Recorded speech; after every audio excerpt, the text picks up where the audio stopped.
돈을 버는 다양한 방법, 재테크 기사와 돈 되는 정보로 투자의 기준을 제시해주는 재테크 노하우 머니쇼 시작합니다.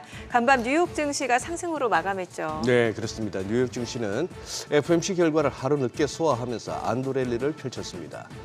5회, 6회 정도에 달하던 금리 인하 기대감이 후퇴한 것은 이제 문제되지 않고요. 오히려 파월 의장의 발언에서 추가 금리 인상은 없을 것이라는 그것만으로도 시장의 불안감이 해소되는 그런 모습을 보입니다. 여기에 기술주들 랠리까지 이어지면서 특히 나스닥 상승세가 컸는데요. 기술주 전반적으로 흐름이 다 좋았습니다만 오늘 장의 주인공은 애플이라고 볼 수 있겠습니다. 장 마감 후 기대보다는 또 선방한 실적을 내놓으면서 시간 외에서 6%대의 또 급등세를 보이고 있습니다. 시장의 눈은 이제 오늘 밤에 발표될 고용 보고서로 쏠리고 있는데요. 여전히 고용 시장이 뜨거운 만큼 그 결과에 따라 시장 반응은 어떨지 한번 지켜볼 필요가 있겠습니다. 우리 증시 어제 야간 시장 약보합으로 마감했습니다. 네, 맞습니다. 국내 증시 밸류업 가이드라인 실망감에 발목이 잡히는 모습이었는데 시장에서 기대했던 세부 사항들이 빠지면서 저PBR 관련주들에서도 실망 매물이 쏟아졌습니다. 오늘은 과연 또 어떤 흐름을 나타내는지 증시타임에서 확인해 보겠습니다. 집값 바로미터인 서울 아파트 가격, 거래 가격이 반등하면서 집값 상승세가 본격화될 수 있다는 분석이 나오고 있습니다. 내 집 마련 준비 중이셨던 분들은 또 마음이 급해지실 것 같아요. 네, 점점 더 멀어지는 금리 인하 시기와 또 집값 상승의 기로에서 도대체 내 집 마련 타이밍은 언제가 좋을지 고민이 많으실 텐데요. 현 시점 부동산 시장 동향과 분양 시장 상황까지 하모니에서 자세히 살펴보겠습니다. 네, 지금 보고 계신 머니쇼 유튜브에서도 라이브로 시청 가능하니까요. 많은 시청 부탁드립니다. 그럼 먼저 빠르게 돌아가는 글로벌 증시 상황부터 정리해 볼까요? 도지은 아나운서 소식 전해주시죠. 굿모닝 마켓입니다. 파월 의장의 금리 인상 배제 발언을 곱씹으면서 시장의 투자 심리가 살아나는 모습입니다.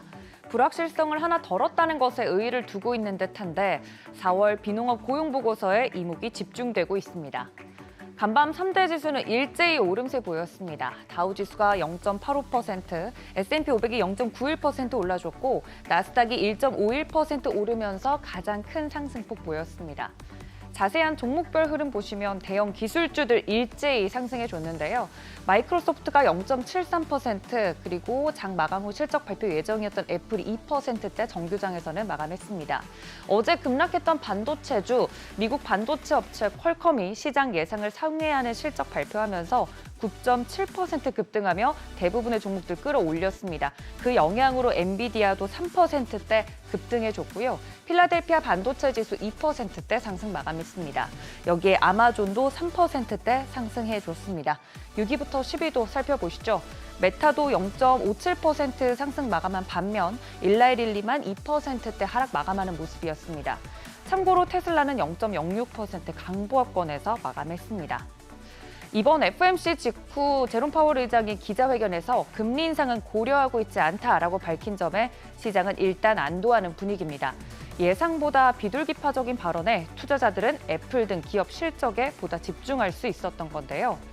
전문가들도 이번 연준 회의가 우려했던 것보다 덜 긴축 선호적이었다면서 금리 인하는 계속 지연되고 있지만 철회되지 않을 것이라고 본다고 언급했습니다. 여기에 더해 불붙은 채권시장 안정화 방안으로 양적 긴축 완화에 대한 구체적인 계획과 규모를 밝힌 것도 도움이 됐다는 분석입니다. 다만 미 연준의 비공식 대변인으로 불리는 사람이죠. 닉 티밀하우스 기자는 연준의 금리 인하 논의는 무기한 일시 중지 모드에 들어갔다고 진단했습니다. 만약 이후 인플레이션이 예상보다 높게 나올 경우 연준이 어떻게 반응할지 그 부분이 더 중요하다고 짚어낸 겁니다.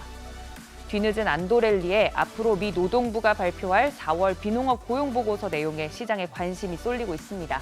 전문가들은 신규 고용이 약 24만 건 증가하는 데 그쳐 3월에 30만 3천 건 대비 감소할 것으로 전망하고 있습니다.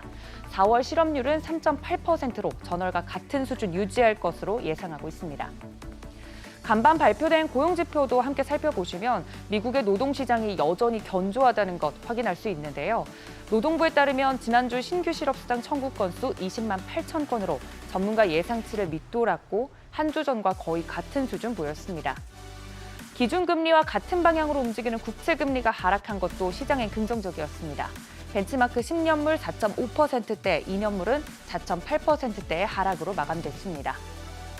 시장이 파월 의장의 발언을 소화하고 국채 금리도 하락하면서 기술주들이 강세 보였습니다. 특히 장 마감 후 실적 발표했던 애플, 눈이 쏠렸는데요. 한켠에 걱정이 좀 있었습니다만 이를 극복할 만한 강력한 카드를 꺼내들었습니다. 우선 실적은 아이폰 매출이 10% 급락했지만 전체 매출은 예상 소폭 상회했고 주당 순이익도 시장 예상치였던 1.5달러를 상회했습니다. 우려했던 것처럼 아이폰 매출 감소했지만 총 매출과 순이익이 시장에 낮아진 눈높이보다는 높았습니다. 여기에 더해 애플은 창사 이래 최대 규모인 1,100억 달러 자사주 매입 계획을 발표했는데요. 발표 직후 저도 눈을 의심했습니다. 지난해 900억 달러보다 22% 증가한 수치입니다. 해당 소식에 장외 거래에서 3%대 급등세 보이기도 했습니다. 참고로 팀 쿡 CEO가 다음 주 새로운 인공지능 기능을 암시하고 다음 달에는 회사의 월드와이드 개발자 컨퍼런스에서 이를 공개하겠다고 밝히면서 기대감을 더 키웠습니다. 국제유가는 하락세 이어갑니다. 두 벤치마크 모두 200일 이동평균선 아래로 마감이 됐는데 이를 두고 원유 시장이 약세로 전환했다는 해석들이 나오고 있습니다. WTI 혼조세 보였습니다만 배럴당 78달러 선에, 브렌트는 배럴당 83달러 선에 마감이 됐습니다. 4월 비농업 고용지표 발표 하루 앞두고 있습니다. 과연 우리의 예상대로 고용시장이 점차 약해질지 그에 따른 시장 반응에 주목해 보시면 좋겠습니다. 굿모닝 마켓이었습니다.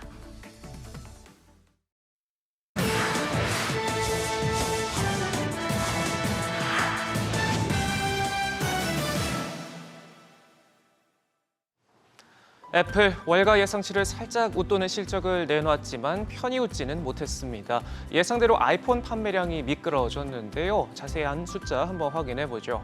1분기 전체 매출은 907억 달러를 기록했는데요. 기대치를 소폭 상회하긴 했지만 4% 감소했고요. 이 중 절반을 차지하고 있는 아이폰 매출은 459억 6천만 달러에 그치면서 10%나 감소했습니다. 최대 시장인 중국에서 화웨이를 비롯한 토종업체들에 밀려 고전한 모습이 고스란히 드러났는데요. 중국 시장 매출은 8% 감소한 178억 달러에 그쳤는데 그래도 우려했던 것보다는 선방했다는 평가가 나왔고요. 또 하나 주목할 만한 점은 역대 최대인 1,100억 달러, 우리 돈 150조 원이 넘는 자사주 매입도 발표했습니다. 이 소식에 정규장에서 2% 넘게 상승 마감한 애플의 주가 시간의 거래소도 오름세 이어가고 있습니다. 인공지능에 모든 화력을 쏟아붓고 있는 마이크로소프트가 연이은 투자 릴레이에 나서고 있습니다. 동남아 순방에 나선 사티아 나델라 CEO, 이번엔 말레이시아 수도 쿠알라룸푸르를 찾았는데요. 현지 클라우드 AI 인프라 구축에 4년간 22억 달러, 우리 돈 3조 원을 투자하겠다고 밝혔습니다. 마이크로소프트 거침없이 통큰 베팅이 줄줄이 나서고 있습니다. 이번 주만 해도 앞서 방문한 인도네시아에서는 우리 돈 2조 3천억 원 규모의 투자를, 또 태국에서는 데이터 센터 건설을 각각 약속했고요. 지난달 일본의 4조 원, 아랍에미리트 AI 신성으로 떠오른 G4E에는 2조 원 규모의 투자 계획을 발표하기도 했습니다.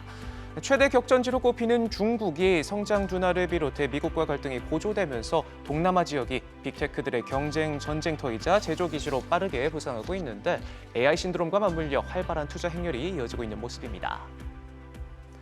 중국 화웨이가 미국의 규제에도 불구하고 하버드 등 현지 대학의 첨단 연구에 자금을 비밀리 지원해온 것으로 드러났습니다. 비영리 단체인 옵티카의 산하기관이 주관하는 연구대회에 자금을 제공해 왔는데요. 그간 수백만 달러가 상금으로 나갔는데 유일한 자금 제공자였던 것으로 나타났습니다. 블룸버그가 입수한 비공개 문서에는 해당 계약의 존재와 내용, 또 당사자 간 관계 역시 기밀로 간주돼 화웨이를 자금원으로 지정할 필요가 없다라는 문구도 들어 있었는데요. 화웨이는 최근 자체 칩에 탑재한 프리미엄 스마트폰을 선보이고 또 AI 반도체의 핵심이자 중국 인공지능 자립의 마지막 퍼즐로 불리는 고대역폭 메모리 HBM 개발에도 뛰어들면서 기술 홀로서기 총력전에 나선 중국의 선봉대 역할을 도맡고 있는데 미국의 초강력 규제도 소용없는 모습입니다. 이번 주말 워런 버핏이 이끄는 버크셔 해서웨이의 주주총회가 열립니다. 버핏의 오른팔이었던 찰리 몽거가 별세한 이후 처음으로 열리는 이 자리에서 그의 빈자리가 어떻게 메워질지, 또 나아가 올해 93세인 버핏의 뒤를 이을 후계자에 대한 언급도 나올지 관심이 쏠리고 있는데요. 파이낸셜 타임즈는 테드 웨슐러와 토드 콤스가 약 490조 원에 달하는 버핏의 주식 포트폴리오를 맡아 제2의 버핏과 멍거 듀오가 될 것으로 내다봤습니다. 버핏은 이들을 회사에 채용한 게 자신이 내린 최고의 결정 중 하나라고까지 말해왔는데요. 물론 버크셔에 몸담은 동안 S&P 500보다 430만% 높은 성과를 낸 버핏에 비할 바는 못 되지만 웨실록 홈스는 마스터카드와 비자 등의 투자에 좋은 성과를 내기도 했고요. 무엇보다 버크셔 10년 최고의 선택으로 불리는 애플 투자를 주도한 주역들이기도 합니다. 이번 버크셔 주총은 호실적이 예상되지만 이 수십 년간 주주들이 열광해온 버핏 멍거 커플의 자본주의 토크쇼를 방불케 한 투샷은 더 이상 볼 수가 없는데 이들을 이을 또 다른 콤비가 나올 수 있을지 주요 관전 포인트가 될 것 같습니다. 지금까지 글로벌 비즈였습니다. 어제장 이슈가 있었던 업종 살펴보는 기업 이슈 시간입니다. 어제 우리 시장은 FOMC 이후 금리 불확실성이 지속되고 밸류 프로그램에 대한 실망감까지 겹치면서 하락 마감했습니다. 그래도 테마별 강세가 두드러지면서 증시 낙폭이 크진 않았는데요. 어떤 업종이 강세였는지 살펴보겠습니다. 국내 방산업체 현대로템과 STX가 페루 차륜형 장갑차 공급 사업의 우선 협상 대상자로 선정됐습니다. 최종 계약이 마무리되면 현대로템은 STX를 통해 페루 육군의 차륜형 장갑차 30대를 공급할 예정으로 수출 규모는 약 6천억 달러라고 합니다. 이번 사업은 현대로템 차륜형 장갑차의 첫 해외 수출이자 국산 전투 장갑 차량이 중남미 지역에 처음으로 진출하는 사례라는 점에서 더욱 화제가 됐습니다. 현대로템은 이번 수출 이후 중남미 사업 확장 기반을 마련할 것이라는 계획도 함께 내놨습니다. 아울러 국내 주요 방산 기업들이 잇단 수주 소식으로 눈에 띄는 매출 성장세를 기록 중이죠. 4대 방산 기업의 1분기 합산 매출이 전년보다 18%가량 증가했다고 하는데요. 이렇게 방산업체들의 수출 모멘텀이 커지면서 방산주 상승세가 이어지고 있습니다. 풍산은 실적 개선 전망에 11% 넘게 올라 52주 신고가를 경신했고 LRG 넥스원도 11%대로 상승했습니다. 이외 한국 항공우주와 한화 에어로스페이스 모두 4%대 올랐고요. 코츠테크놀로지가 3.29% 상승 마감했습니다. 최근 AI 기업들의 전력 확보전이 치열해지고 있습니다. 오픈 AI, 테슬라 등 대형 기술 기업들이 앞다퉈 에너지 공급에 투자를 늘리고 있는데요. 마이크로소프트도 데이터 센터 가동에 필요한 전력을 확보하기 위해 재생에너지 개발에 100억 달러 이상을 투자한다고 밝혔습니다. 이를 위해 마이크로소프트는 글로벌 대체자산 투자사 브룩필드와 계약을 체결했는데 이번 계약은 동종거래 가운데 가장 큰 규모라고 합니다. 이렇게 기업들이 나서서 에너지 공급을 늘릴 수밖에 없는 이유는 인공지능 개발이 가속화되면서 전력 수요가 급증하고 있기 때문이죠. 국제에너지기구에 따르면 오는 2026년까지 전 세계 데이터 센터가 1000테라와트시 이상의 전력을 소비할 것으로 전망되고 있는데요. 이는 2022년 전력 소비량의 2배 이상입니다. 폭증하는 전력 수요로 인해 공급난 우려가 계속해서 커지면서 전력 설비 관련주들이 그 수혜를 고스란히 받고 있습니다. 제일전기공업이 15% 가까이 급등했고요. PNC테크가 10.09% 뛰었습니다. 그 밖에 LS 에코에너지가 5.12%, 재룡전기가 4.99% 상승세를 기록했습니다. 미국에서 50년 넘게 가장 위험한 마약으로 분류되어온 마리화나의 규제 수준이 낮아질 것으로 보입니다. 어제 조 바이든 행정부는 마리화나에 대한 규제를 완화하기로 결정했는데요. 백악관이 이를 확정하면 마리화나는 타이레놀과 동급 수준의 약물로 취급됩니다. 이에 뉴욕 증시에 상장된 대마초 관련주가 일제히 급등했고 덩달아 국내 마리화나 관련주도 상승했습니다.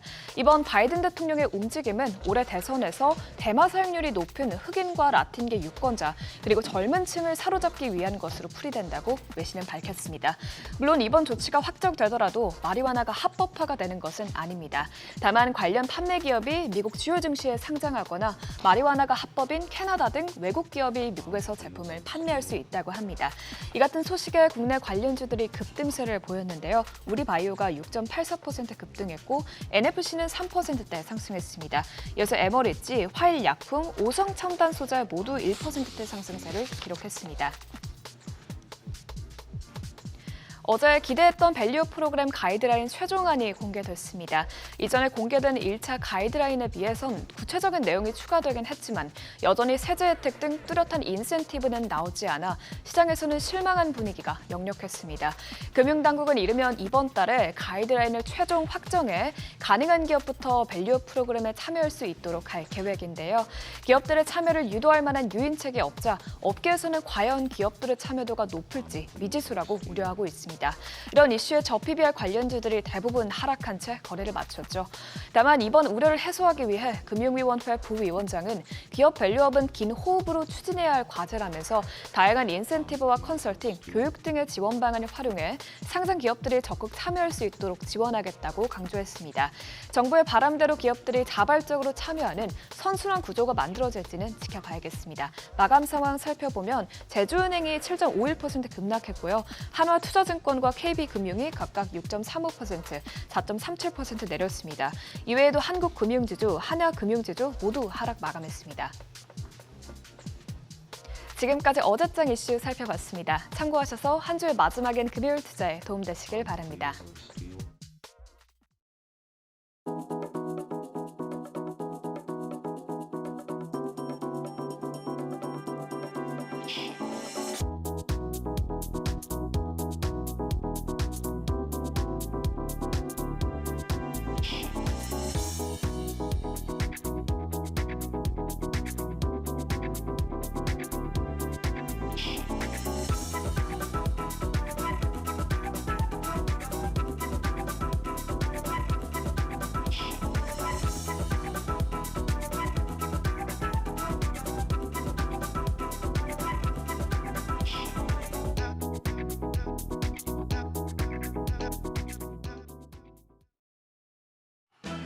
월 첫 거래일이었던 어제 우리 시장은 다소 부진한 흐름을 보였습니다.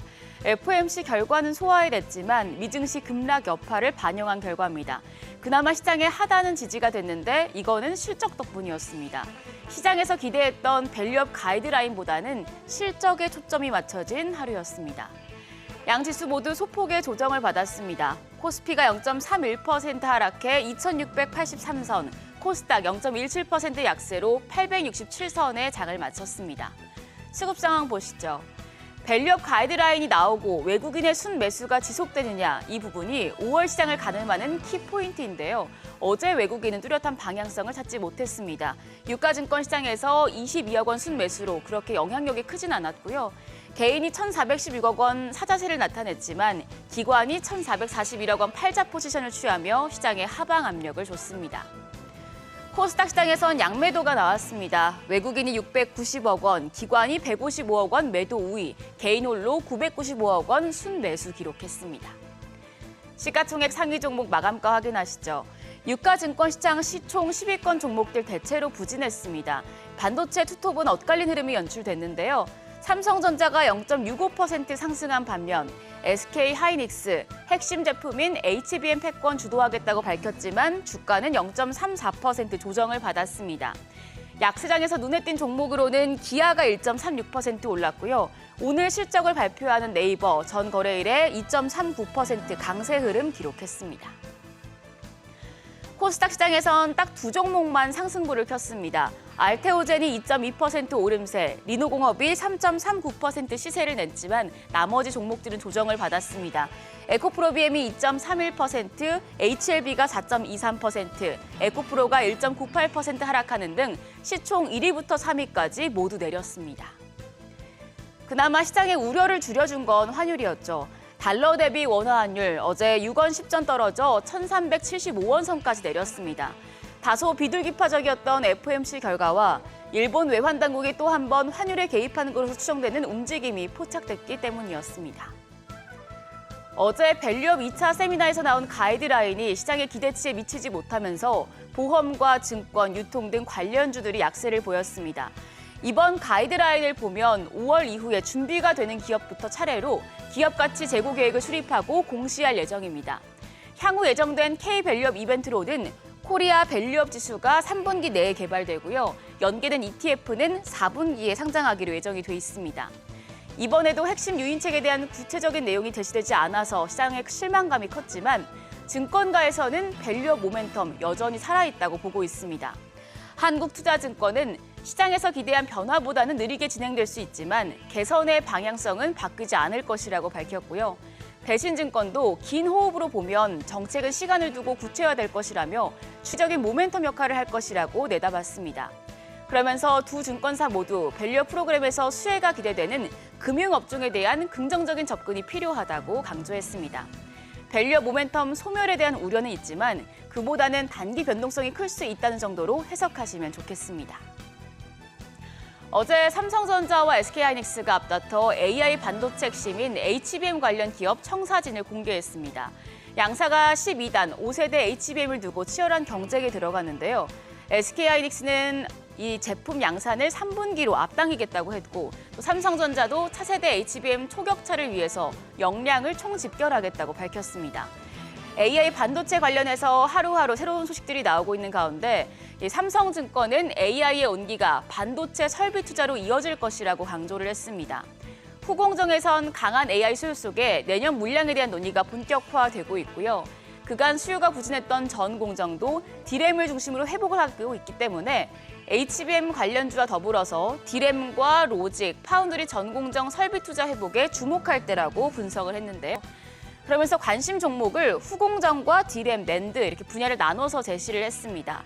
후공정에서는 PSK홀딩스와 이오테크닉스, 리노공업, D램에서는 유진테크와 PSK, 주성엔지니어링, 낸드에서는 HPSP와 솔브레인, 하나머티리얼즈를 제시했습니다. 간밤에 엔비디아와 마이크론 같은 AI 반도체 관련 종목들 흐름이 좋았기 때문에 오늘 우리 시장에서도 반도체단의 훈풍이 이어질 수 있을지 지켜보셔야겠습니다. 지금까지 어제장 오늘장이었습니다.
현재 시각 8시 22분 지나갑니다. 지금 보고 계신 머니쇼 유튜브에서도 라이브로 시청 가능하니까요. 많은 시청 부탁드립니다. 그리고 카카오톡 채널에서 크존 검색하셔서 친구 추가하시거나 재테크존 앱 다운로드 받으시면 다양한 주식 정보 확인해 보실 수 있으니까요. 이 부분까지도 참고해 보시기 바랍니다. 간밤 뉴욕 증시 보니까 뭐 일단 FOMC 결과 좀 안도를 한 것 같네요. 시장에서는. 네. FOMC 그저께 FOMC 당일날 장 막판에 그냥 장중에 끌어올렸던 걸 다 토해내면서 마감을 해서 뭐지 싶었는데 어제는 또 좋았습니다. 우리 프로그램 이름 잘 잡았어요. 100분 머니쇼로 시작했다가 이제 재테크 노하우 머니쇼인데 머니쇼예요. 머니쇼. 지금도 전 세계적으로 돈 잔치가 펼쳐지고 있는 것 같습니다. 네. 애플 실적도 실적이지만 아니 1,100억 달러를 갖다 자사주 매입한다는데 와. 주가가 어떻게 빠져요? 1,100억. 이게 우리 돈으로 150조 원. 그러니까요. 사상 최대 규모라던데. 그러니 미국장 할 만도 하고 또 머니쇼라는 느낌이 드는 게 또 이렇게 보니 게임스탑, 뭐 AMC 엔터테인먼트 같은 그 팬데믹 때 그 밈 주식으로 아주 뭐 유명했던 얘들이 또 꿈틀거리네요. 게임스탑 어제 하루 17% 올랐답니다. 와, 뭐, 그러니까 여전히 시중에 돈이 많다는 돈이 거네요. 많은 거예요. 네. 한 4일 조금씩 밀렸더니만 그렇게 되고 AMC는 뭐 금년 들어서만 반토막 딱 나니까 다시 그냥 또 달라들어 버리네. 네. 예. 자, 뭐 근데 조금 그래도 우리 시장 살피느라고 그거 했는데 FOMC 관련해서 또 오늘 고용 지표도 있고 하니까 거시 지표도 오늘 좀 살펴봐야 되지 않을까 싶어서. 자, 그래서 모셔봤습니다. 네. KBWM 스타 자문단 유신익 수석 이코노미스트 함께합니다. 어서 네, 오세요. 어서 오십시오. 감사합니다. 예. 타이밍이 좋아요. 왜냐하면 FOMC 결과 나왔으니까 이걸 좀 봐야 되잖아요. 네. 예, 어떻게 보셨어요? 파월 의장은 우리 아주 쉽게 간단히 얘기하면 답정너라고 표현을 하죠. 답정너. 네, 답은 정해져 있고 네. 일단은 예. 근데 물음표만 계속 던지는 상황. 그러니까 균형 상태를 유지하려는 노력들이 굉장히 크게 보인다. 네. 저는 이제 우리가 아주 쉽게 생각해 보면 FOMC가 열리기 전에는 지표가 막 안 좋고 물가 지표가 급등할 것 같고 네. 그래서 이제 그런 얘기도 나오지 않았습니까? 금리 인상이 가능하고 금리 인상이 8%까지 할 판이야. 저는 그때도 넌센스라고 생각을 했거든요. 왜냐하면 아주 우리가 간단한 지표로 봤을 때 실질 이자율 10년물이 한 2% 나오고 올해 실질 성장률이 미국 2% 나옵니다. 딱 균형 상태라는 거예요. 네. 그럼 여기서 가만히 있으면 물가도 그렇게 급등은 안 하고 그렇다고 해서 여기서 막 경제가 무너지고 그런 흐름도 아니라는 겁니다. 그러면 파월 의장이나 이제 페드 입장에서는 뭘 해야 되냐? FOMC 열리기 전에 너무 경계감이 크고 물가에 대해서 더 오를 것 같으니까 우리가 이제 인플레이션을 좀 걱정해야 돼. 그래서 채권 시장이 또 안 좋게 흘러가면은 네. 이제 또 반대로 달래기를 할 수밖에 없는 구조인 거고 그 전에 또 너무 좋았다. 그러면은 한마디로 표현하면 금리가 너무 빠져 있었다는 거겠죠. 네. 채권 시장이 뜨거웠었다는 예. 거예요. 네네. 그럴 때는 어느 정도 좀 통제를 해주면서 여러분들 좀 정신 좀 차리십시오. 금융시장 정신 좀 차리십시오. 약간 경각심을 좀 심어주는 이제 이러한 플랫한 어떤 스탠스들이 계속 이어진다는 거는 기저적으로 페드가 작년도에 큰 어떤 패러다임에서 물가에서 이미 넘어왔다는 겁니다. 그러니까 물가를 보는 거에서 이제는 경제 쪽 우리가 실업률이라고는 얘기는 하지만 네. 실업률 외에도 많은 경제 지표들이 있습니다. 근데 그런 네. 지표들까지 다 신경을 쓰고 있다. 왜 이 말씀을 드리냐면 지금 미국이 실업률이 설령 조금 높아진다고 해도 4% 정도인데 거의 완전 고용 아니에요? 완전 고용입니다. 예. 그런데 이번에 파월 의장이 그런 발언을 합니다. 최근에 높았던 금리 때문에 고용시장이 식는 요인이 되었다. 높은 금리가 고용시장을 식게 만든 요인이 되었다. 4% 완전 고용에서 고용시장이 식었다라고 표현할 것은 아닌 것이죠. 네. 근데 단기적으로 비농업 고용이 막 급증하다가 그게 주춤하니까 식었다라는 표현을 합니다. 그거는 앞으로 식지 않게 노력하겠습니다라는 반증적인 얘기고 그래서 네. 금리 인상은 테이블에 없다라는 그렇죠, 거고. 맞습니다. 예. 그러니까 페드는 작년에는 물가 잡는 거에 뭐 집중한다라고 했지만 이미 그 패러다임은 넘어왔어요. 그래서 경제를 잘 꾸리고 싶은 그런 욕망이 굉장히 강한 상태다. 그렇기 때문에 우리가 흔들림 그리고 변동은 있을지언정 장기 추세선상으로 놓고 봤을 때는 아직도 위험 선호가 아직도 가능하고 유효한 어떤 추세선상에 있다. 저희는 그런 이제 스탠스를 갖고 있다. 뭐 이런 이제 저의 이제 개인적인 입장입니다. 파월 의장의 기자회견 발언 중에서 인상적이었던 게 스태그도 없고 플레이션도 없다. 네. 그 뭐 경기 둔화도 조짐도 없고 네. 물가 상승도 뭐 걱정할 거 없다. 그러니 아까 자막에도 나왔습니다. 스태그플레이션 시나리오에 대한 이야기가 어디서 나오는지 정말 이해가 안 된다. 네. 자기 혼자 똑똑하네요. 그럼 시장은 전부 바보네. 우리 그 최근 몇 주 사이에 월가에서부터 시작해갖고 얼마나 스태그플레이션 우려 내지는 스태그플레이션적인 뭐 지표 이런 얘기했는데 특히 1분기 그 GDP 속보치 나왔을 때만 하더라도 이거 진짜 경기 둔화 가는 거 아니냐 이런 얘기 많았잖아요. 사실 시장이 좀 오버하긴 했습니다. 시장이 시장이 오버했다. 오버한 거죠. 그러니까 1.6% 성장을 할 때 내용을 이렇게 촘촘히 뜯어보시면 소비 지출은 여전히 2.5% 증가를 했습니다. 네네. 그러니까 소비는 여전히 견조하게 좀 올라선 상태를 유지해주고 있고 네. 그런데 왜 그러면은 2% 이상 나올 것 같았는데 왜 안 나왔느냐. 재정 지출이 계절적인 요인 때문에 좀 줄었어요. 근데 여러분들 우리 다 이제 좀 약간 잊으셨겠지만 지금 예산을 지출하는 걸 2, 3개월에 한 번씩 공화당하고 민주당이 만나가지고 합의해가지고 지출하기로 작년도에 합의를 했었거든요. 예. 네. 그래서 임시 예산으로 예. 계속 2, 3개월마다 리셋해서 나갑니다. 예. 그러니까 2, 3개월 동안 리셋하면서 우리가 재량 지출, 우리가 필수적으로 나가야 되는 지출 쪽에 교통이라든지 보건이라든지 복지 이쪽만 좀 집중을 했어요. 네. 그러다 보니까 재정 지출의 큰 그림에서의 어떤 부양을 위한 거, 그다음에 수당을 위한 것들 이런 금액들은 조금 주춤했었거든요. 그러니까 재정 지출이 좀 그런 계절적인 요인, 정책적인 요인 때문에 약간 주춤을 했고 두 번째는 재고 투자가 조금 감소를 했습니다.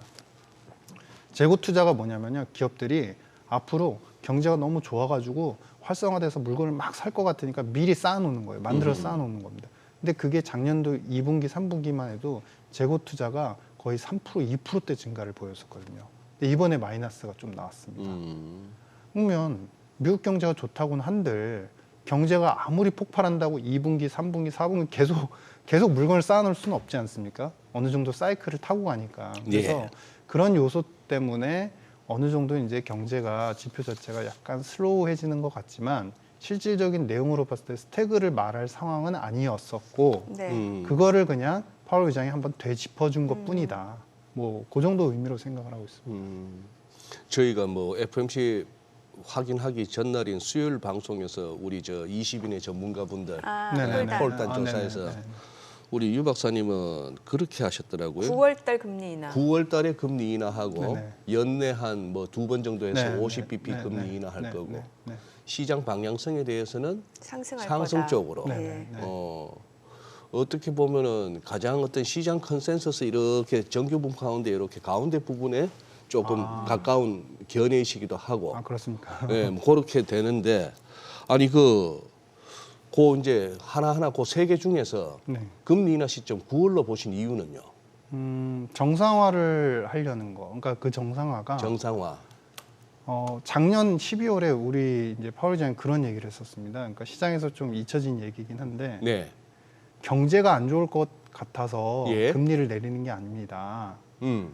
앞으로 금리는 우리가 적정한 수준, 너무 빠른 시간 안에 많이 올려놨으니까 네. 적정한 수준에 갈 수 있게끔 내리는 걸 정상화라고 하는데 아하. 금리 내린다는 거는 앞으로 정상화의 개념에서 내리는 겁니다. 이런 표현을 했어요. 경기가 나빠서 내린다기보다. 네. 그리고 두 번째는 작년 12월에 했던 얘기 중에 고용시장이 뜨겁다고 해서 무조건 금리 인하를 못하는 게 아닙니다라는 표현을 했어요. 소위 얘기해서 우리가 이제 명분을 막 하나씩 만드는 네, 거죠. 예. 그래서 지금 현재 상황만 놓고 보면은 무슨 금리 인하야, 금리 인상을 해야 될 것 같고 이제 금리 인하는 먼 것 같고 이런 이제 분위기가 형성돼 있지 않습니까? 근데 거기서 페드 입장을 다시 되돌아오면 우린 중도를 찾아야 된다.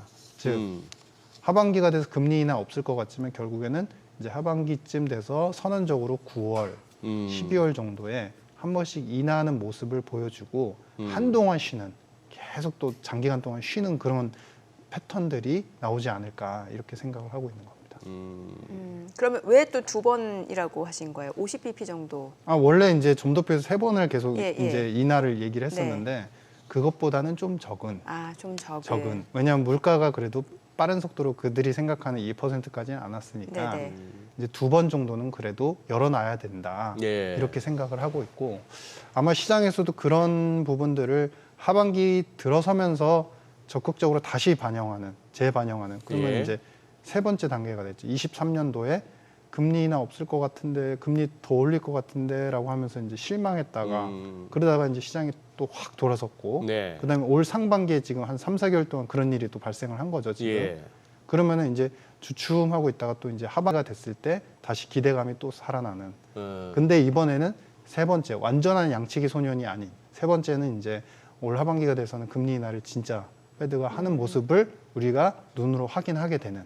근데 이제 그 금리 인하를 하게 되면은 일각에서 말씀하시는 그렇게 되면은 시장의 버블과 주식시장의 어떤 상승 모멘텀은 더 강화되지 않을까요? 하지만 아마 그때 되면은 금리 인하 2번을 또 반영해가지고 채권 시장이 이미 또 금리가 충분히 내려가 있을 겁니다. 그러니까 다 이미 시장에서 반영을 어느 정도 해놔 있을 것이다. 이렇게 생각을 하고 있습니다. 그러면 FOMC 이후 시장 상승할 거다라고 보는 거에 대해서는 어떤 좀 탄력적인 상승보다는 그냥 조금 점진적인 우상에 이렇게 보시는 거예요? 그러니까 지금부터 금리 인하를 하는 그 시점까지 오히려 그때가 즐거운 타이밍이다. 네네. 금리 인하가 될 거다라는 기대감이 반영이 되면서 올라갈 네네네. 거다. 왜냐하면 오늘부터 이제 월가도 그렇고 모든 이제 금융 투자자들이 다 계산할 거거든요. 네. 올릴 거라 했는데 페드가 저렇게 얘기를 했네. 그러면 생각 바꿔야 되겠네. 리셋해야 되겠네. 그러면 지금부터 바로 그런 현상이 나타나는 거고 그게 단기적으로 어제 오늘 이제 그런 흐름이 나타나는 거 읽히는 거죠. 아니래. 다시 하래.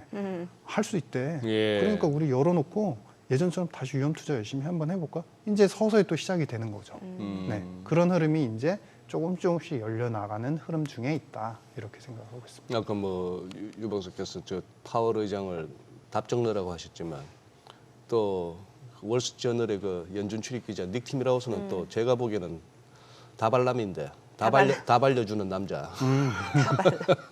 FOMC 전날 우리 좀 전에 굿모닝 마켓에서도 소개했습니다만 그 기사를 그 이제 연준의 인트레스트 포즈라 했나?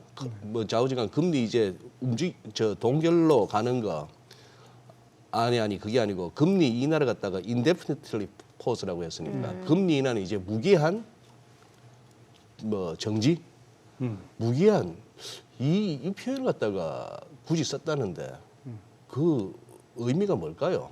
닉 티밀하우스 기사라서 조금 신경은 쓰입니다. 무기한이라면은 적어도 지금 이제 4월이고 5, 6, 7, 8, 9 한 5개월 후면은 9월 가서 금리 내리면은 티밀하우스 기사는 다 잊어질 만한 시점은 맞네.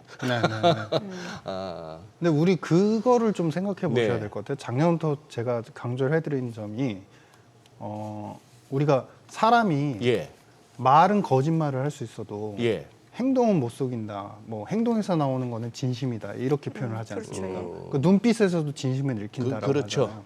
그렇죠. 그러니까 우리가 말이 거칠고 페드가 가끔씩 매파적으로 얘기가 나오고 그래서 좀 약간 당황할 때도 있고 금리가 더 오를 것 같은 시장 분위기 때 겁을 먹을 때도 예. 있고. 근데 이럴 때일수록 결국에 금리는 유동성을 조절하기 위한 메커니즘의 도구거든요. 네. 근데 유동성을 봐야 됩니다. 결국. 아하.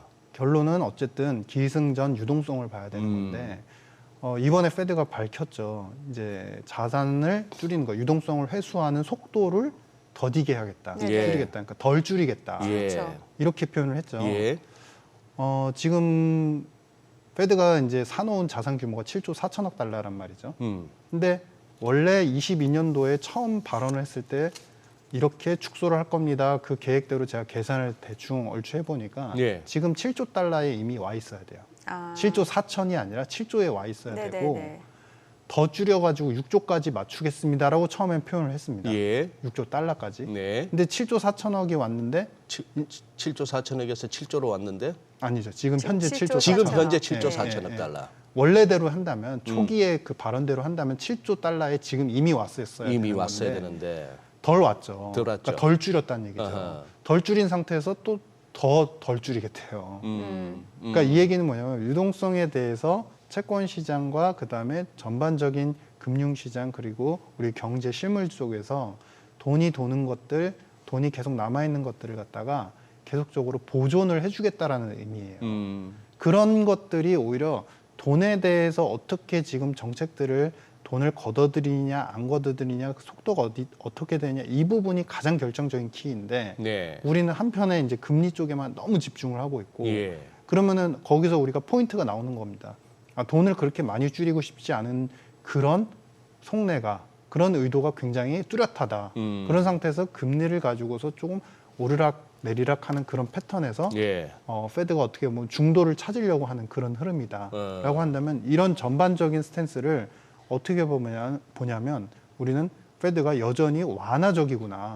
금리는 올렸지만 돈을 많이 풀어놓은 상태에서 유지를 시키고 싶어하는 그런 욕구와 욕망이 보이는구나. 이렇게 일단은 판단을 하고 예. 다른 세부 지표들이 흔들릴 때 거기에 대응을 하시는 게 맞다 이렇게 생각합니다. 바이든이 신경 쓰이는 걸까요? 채권 시장에 신경 쓰이는 거죠. 아니 이거 원래 소장님이 좋아하는 음모론인데 그 안 그래도 그 질문 기자회견 때 나왔어요. 아니, 나오니까 네. 저기 뭐 바이든이 그랬다면서요. 네.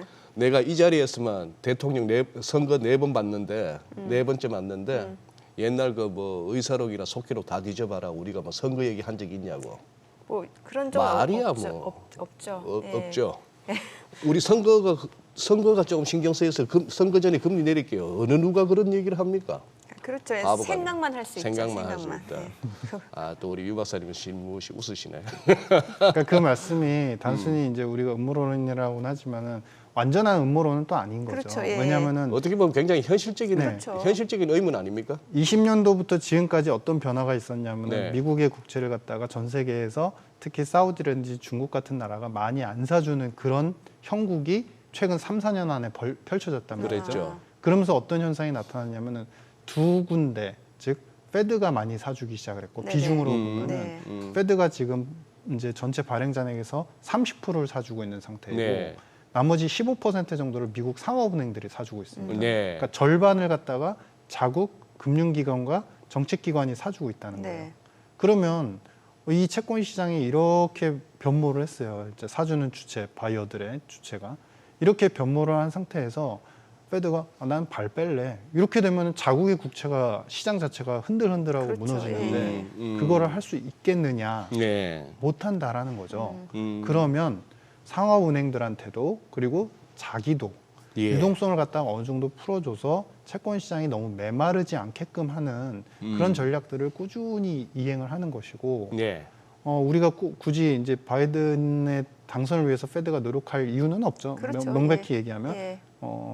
그런데도 불구하고 어쨌든 이 시장 자체가 이렇게 변화한 것들을 우리가 좀 유지를 시켜주려는 어떤 노력들은 앞으로도 지속이 될 거다.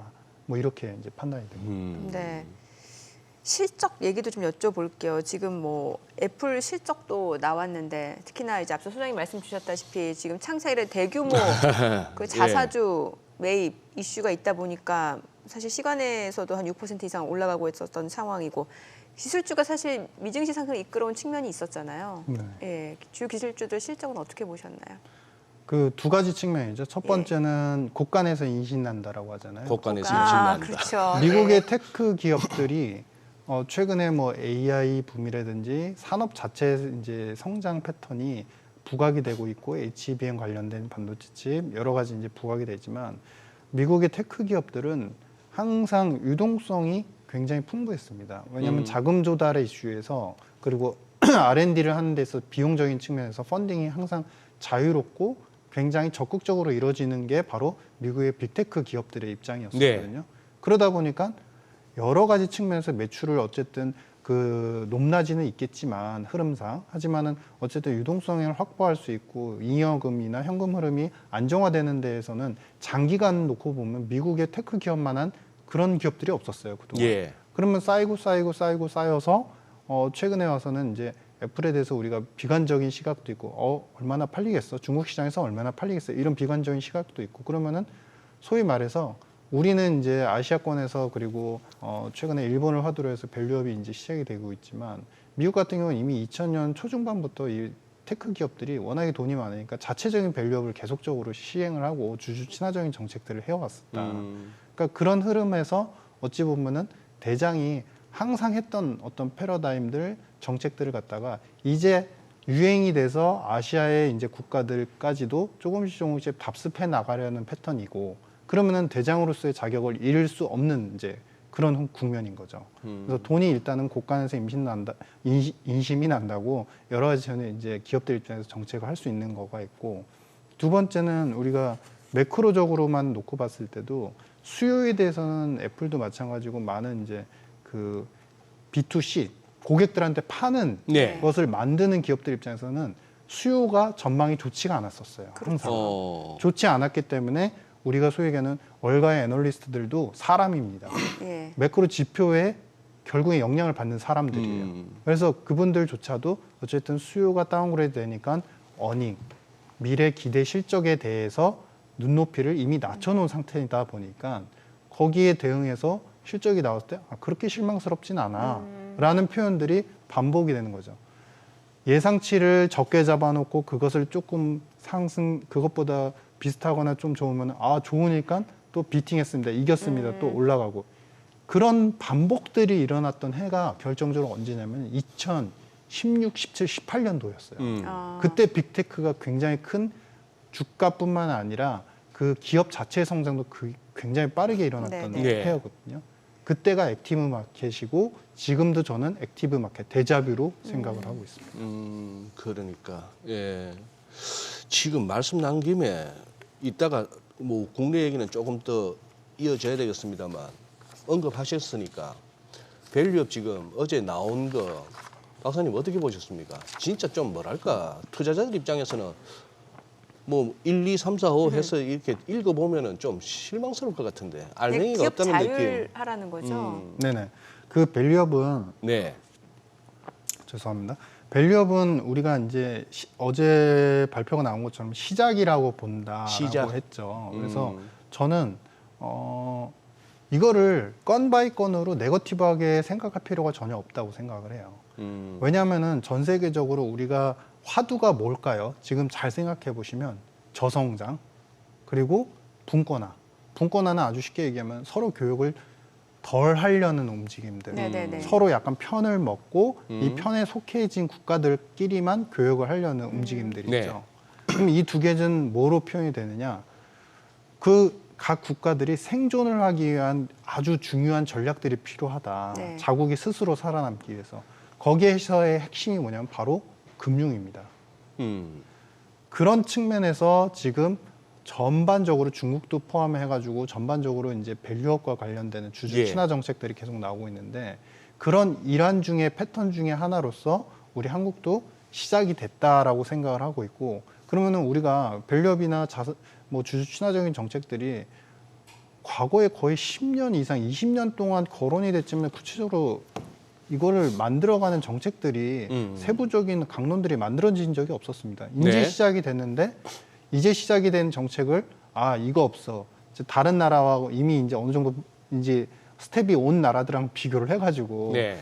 이 나라는 이거 있는데 우리나라는 이거 없어. 이거 별로야. 이렇게 볼 필요가 없다는 거죠. 이제 우리도 스텝 바이 스텝 하나씩 만들어 나가는 구간이기 때문에 그리고 전 세계적인 밸류업이 어떤 트렌드가 되고 저성장을 극복하기 위한 어떤 무기가 되는 상황이기 때문에 우리도 더 좋아지는 흐름으로 더 깊이 있게 연구가 되고 정책이 나올 가능성이 있다. 저는 긍정적으로 보는 시각도 중요하다 이렇게 생각을 하고 있습니다. 네. 일단 네. 유신익 박사님하고 이렇게 얘기를 나누다 보면은 어떤 뭐랄까 긍정론 내지는 상방 전망도 저렇게 말하기에 따라서 이렇게 굉장히 그거 하네요. 그냥 이렇게 녹아드는데요. 뭐 우기신다기보담도. 아니 근데 지금 현재까지 나중에 가서야 어떻게 될지 모르겠습니다만 지금 현재 시장 분위기는 미국의 시장 금리, 국채 수익률로 대변되는 시장 금리가 좀 낮아지고 네네. 달러도 좀 약해지면 증시는 좋아하잖아요. 네네. 지금 그 현상이 지금 FMC를 갖다가 전후해서 나타나는 느낌입니다. 네네.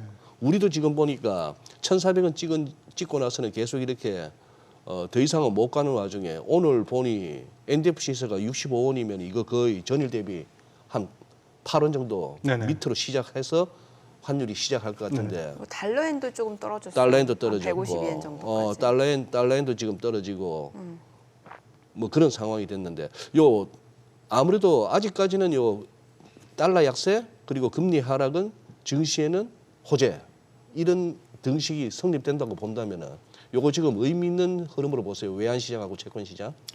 사실 그것보다 음. 저는 그 생각을 하는 거죠.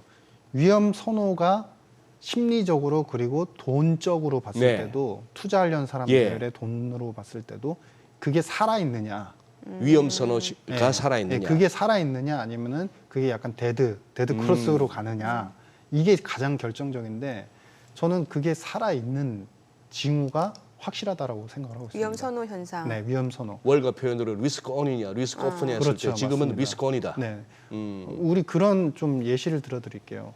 우리가 예. 우리 앞에 이제 작은 개울물이 있다고 칠게요. 이 개울물이 이제 있는데 이 개울물을 보고서 어떤 사람이 여기서 이제 물을 마시고 싶어요. 네. 근데 그 사람은 이 물만 보고 있어요. 그러면은 이 물이 더러워지면은 못 마시니까 이 물은 이제 쓸모 없어요. 그리고 떠나버려요. 근데 저쪽에서 물줄기가 이렇게 쫙 흘러내려오는 걸 보는 예. 크게 보는 사람이 있는데 예. 저쪽에서 아주 굉장히 신선한 물줄기가 콸콸콸 쏟아지는 게 보여요. 예. 보이면은 이 물이 설령 지금은 더러워도 응. 나중에 저 물이 내려와가지고 다 이렇게 정수를 시켜가지고 깨끗한 물이 되면 그때 마셔야지 이런 생각을 하게 되거든요. 그러니까 저는 이제 경제를 하다 보니까 큰 그림에서 항상 생각을 하게 되는데 예. 지금 여러 가지 화두로 놓고 봤을 때 그리고 저성장, 그다음에 분권화 이슈, 그다음에 미국이 하는 유동성을 갖다 유지시켜주려는 이런 정책들은 시장에 그리고 투자 시장 자체에 어찌 보면은 계속적으로 위험선을 갖다가 살려주고 아하. 그 위험선호가 결국에는 소비 심리라든지 아니면은 가계의 소득이라든지 이런 쪽에 도움이 되게끔 하려는 노력들이 충분히 보이고 있는 상황입니다. 그래서 제가 이제 지난번 우리 방송에서도 소장님하고 그런 얘기 나눴었죠. 적정한 위험 투자. 적정한 예. 적정한 위험 선호, 네. 적정한 위험 투자. 네. 적정한 위험 투자라는 건 뭐냐면은 항상 이런 시장 액티브 마켓 이것도 이제 데자뷰 현상인데 이런 데자뷰 마켓이 과거에 언제 있었냐면 그때도 15, 16, 17에도 똑같은 현상이 있었습니다. 네. 달러는 강세인데 주식도 강세이고 오. 그다음에 원자재도 강세예요. 어허. 네. 최근에 나타난 현상이죠. 예. 아주 쉽게 얘기하면 각 자산군을 사려는 바이하는 주체들이 뚜렷이 있다는 거예요. 음흠. 네. 달러 강세에도 불구하고 달러 강세는 그럼 왜 나타나요? 미국 자산에 메리트가 있으니까. 그래서 이런 국면에서는 우리가 이제 어떤 판단을 하냐면은 저는 이제 로테이션 투자라는 이야기를 계속 드리는데 ARCM으로 모든 것들이 다 일어나가고 있죠. 지금 빅테크가 대장이니까 이 대장이 무너지면 시장은 끝났어요. 이거 아닙니다. 제가 보는 그 로테이션의 액티브 마켓의 특징은요. 네. 과거를 대입해 보면 AI와 관련해서 먼저 빅테크가 처음엔 좋아지죠. 예. 네. 그 다음에는 전력 전선 수요가 좋아진다. 예. 여러 가지 전력이 필요하니까 그러면서 전력과 인프라 관련되는 이제 예. 기업들이 예. 좋아지죠. 지금 최근에는 또 어떤 현상이 나타나냐면 지난번 방송에서 말씀드렸지만 배전, 변압기. 왜냐면은 전력을 효율성 있게 어쨌든 받아서 써야 된다. 네. 여기까지 왔어요. 예. 그 다음이 어디 있냐? 마지막 시점으로 가면 전통 에너지까지 갑니다. 전통 에너지. 최근에 왜냐면- 에너지 쪽이 또 움직임이 네. 좋았어요. 예. 왜 그러냐면 이거를 갖다가 한마디로 표현하면 경제가 탄탄하고 수요가 좋다라는 거고 음흠. 에너지를 많이 쓰고자 하는 욕구가 있다는 거예요. 그러면 네. 지금 기존에 우리가 바이든 정부에서 이뤄왔던 어떤 신재생 에너지 예. 이것만 가지고는 감당이 안 된다. 안 되죠. 예. 그러면은 가장 친화적인 LNG, 네. 그나마 친환경적인 음. 그런 LNG라든지 전통 에너지 부분까지도 우리가 이야기를 해야 되고 거기에서 거기에서 이제 마지막 어디까지 최종적으로 종착지가 가냐면 우리 정통 제조업이 어디죠? 화학철강 쪽이죠. 거기까지 이제 또 가는 겁니다. 그렇게 한 바퀴를 다 돌고 나면 그러고 나서 이제 그때 돼서 주식시장이 조금 한 바퀴 돌았으니까 색깔을 다 보여줬으니까 이젠 좀 조심합시다. 이런 전략의 어떤 시각들, 그 사이트들을 인사이트들을 좀 가져가시는 게 좋지. 너무 한 곳에 이제 몰입이 돼가지고 빅테크 무너지면 다 끝나는 거야 도망갑시다 이러면 요 안에 있는 게을물을 보는 형국이 됩니다. 예. 아. 네, 뭐 이런 생각을 하고 있습니다. 예. 굉장히 좋은 비유를 해주셨네요. 네, 지금 시각 8시 52분 지나갑니다. 오늘 양시장 호가 상황 체크해 보도록 하겠습니다. 먼저 코스피 예상 체결지수 확인해 보도록 하죠. 오늘 코스피가 0.6% 상승 예상되고요. 지금 호가에서는 2,701포인트, 오늘 18포인트 이상 또 상승 예상되고요. 2,700선 회복을 좀 기대해 볼 수 있을 것 같습니다. 코스닥도 0.4% 상승 예상되고요. 예상 체결지수는 871포인트입니다.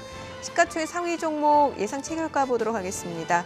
오늘 삼성전자 0.7% 상승 예상되고요. 지금 호가에서는 78,600원, 그리고 SK하이닉스 오늘 3% 강세가 예상됩니다. 최근에 사흘 연속 주가가 좀 조정을 받는 측면이 있었는데 간밤 뉴욕 증시에서도 주요 빅테크 관련주들 나스닥도 다시 상승을 보여줬고 오늘 국내 증시 쪽에서도 일단 AI 관련주 내에선 대장주 격인 SK하이닉스 3% 강세가 예상되고요. 예상 체결가는 178,800원으로 집계가 되고 있습니다. LG 에너지솔루션 보합 예상되고요. 삼성 바이오로직스가 0.9% 상승할 걸로 보입니다. 지금 호가는 782,000원. 삼성전자 우선주도 1% 상승 예상되고요. 이 가운데 현대차는 보합 예상됩니다. 기아가 0.8% 올라갈 걸로 보이고요. 예상 체결가는 126,600원. 셀트리온 소폭 상승 예상됩니다. 예상 체결가 188,000원이고요. 포스코홀딩스 0.75% 오름세가 예상됩니다. 예상 체결가 402,000원. 네이버 오늘 이제 실적 발표하게 되는데 좀 호가에서 3% 강세가 예상되고요. 예상 체결가는 194,800원으로 집계가 됩니다. 코스닥 시가총액 상위 종목 예상 체결가도 보도록 하겠습니다. 에코프로비엠 오늘 0.4% 상승 예상되고요. 호가는 234,000원, 에코프로도 0.9% 상승 예상됩니다. 예상 체결가 105,100원. HLB가 2% 약세 예상되고요. 지금 호가는 104,100원이고 알테오젠 소폭 상승 예상됩니다. 엔캠이 0.5% 올라갈 걸로 보이고요. 호가는 28만 원. 그리고 HPSP가 1.5% 상승 예상됩니다. 예상 체결가는 39,300원. 리노공업 오늘 4% 강세가 예상되네요. 오늘 반도체 쪽이 다시 한번 좀 힘을 내줄 걸로 예상됩니다. 지금 보시다시피 리노공업, 이오테크닉스 호가에서 4% 강세가 예상되고요. 각각 예상 체결가 27만 원, 25만 원으로 집계가 됩니다. 셀트리온제약 상승 출발 예상되고 레인보우 로보틱스 강보학번 예상되고 있습니다. 이제 개장까지 5분여가량 남았는데요. 일단 오늘 양시장 상승 출발 예상되고 코스피가 2,700선 회복이 예상이 되는데 어떠세요, 느낌은? 소장님 느낌이요? 느낌요? 네, 감. 예. 아니 손도 처음 잡았을 때 찌릿하지 잡고 나면 그다음에 내 손인지 네 손인지 모르지 않습니까? 2,700 어디 한두 번 봤나요? 아니 왜 예. 유신익 박사님이 들어주는 비유는 예. 격조가 뭔가 있는데 시적인 느낌이 시적인데 드는데. 왜 이렇게 통속적이냐? 저질적이냐? 아니죠. 아니에요. 좋아요. 딱 와닿죠. 좋아요. 직관적일 수도 있어요. 네. 요즘 이렇게 틈만 나면은 짝꿍 이렇게 씹으려고 우리 정민 앵커가 그거 해가지고 그만큼 친하다는 얘기죠.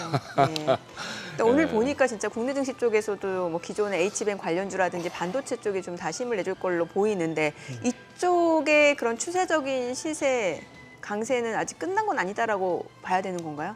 네, 근데 이제 우리 예. 좀 분명히 해야 될 게 몇 분명히 해야 개 될 거, 있습니다. 뭐예요? 첫 번째는 제가 제 거를 자랑하려고 한 게 아니라 예. 제가 이제 최근에 쓴 서적에서도 얘기를 했지만 기본 마인드는 우리가 아주 간단히 얘기 드리면 예전에 미국이 굉장히 빠르게 산업이 발전하면서 관련되는 기업들과 주가가 굉장히 좋았던 게 있었습니다. 하나가 뭐냐면요. 자동차입니다. 네, 1990년대, 80년대. 자동차. 예. 그때 왜 자동차까지 엄청나게 좋아졌고 화학철강이 좋았냐면요. 그때가 신냉전 시대였었어요. 신냉전이 뭐냐면 계속 싸우는 거죠. 미소가 예. 계속 싸우는 예. 상태인데 안보해야 되지, 그다음에 우주 개발해가 서로 감시해야 되지. 그러다 보니까 막 군사 여러 가지 물자를 만들다 보니까 그러니까 화학철강을 갖다가 잘 만들게 된 거예요. 그러면서 자동차 산업이 급부상을 했거든요. 근데 지금은 뭐냐면 바로 AI, 바이오, 금융입니다. 그래요.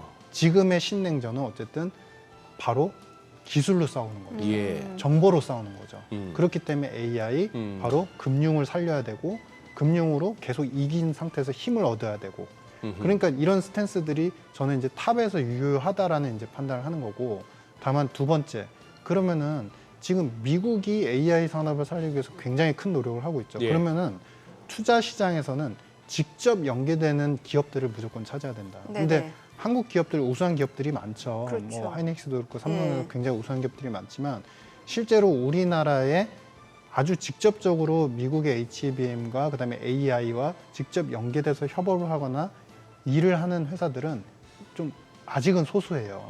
그러면 지금 약간은 이제 우리가 시장을 보면서 뜨거울 것 같아. 어제 미국이 뜨거웠으니까 뜨거울 것 같아.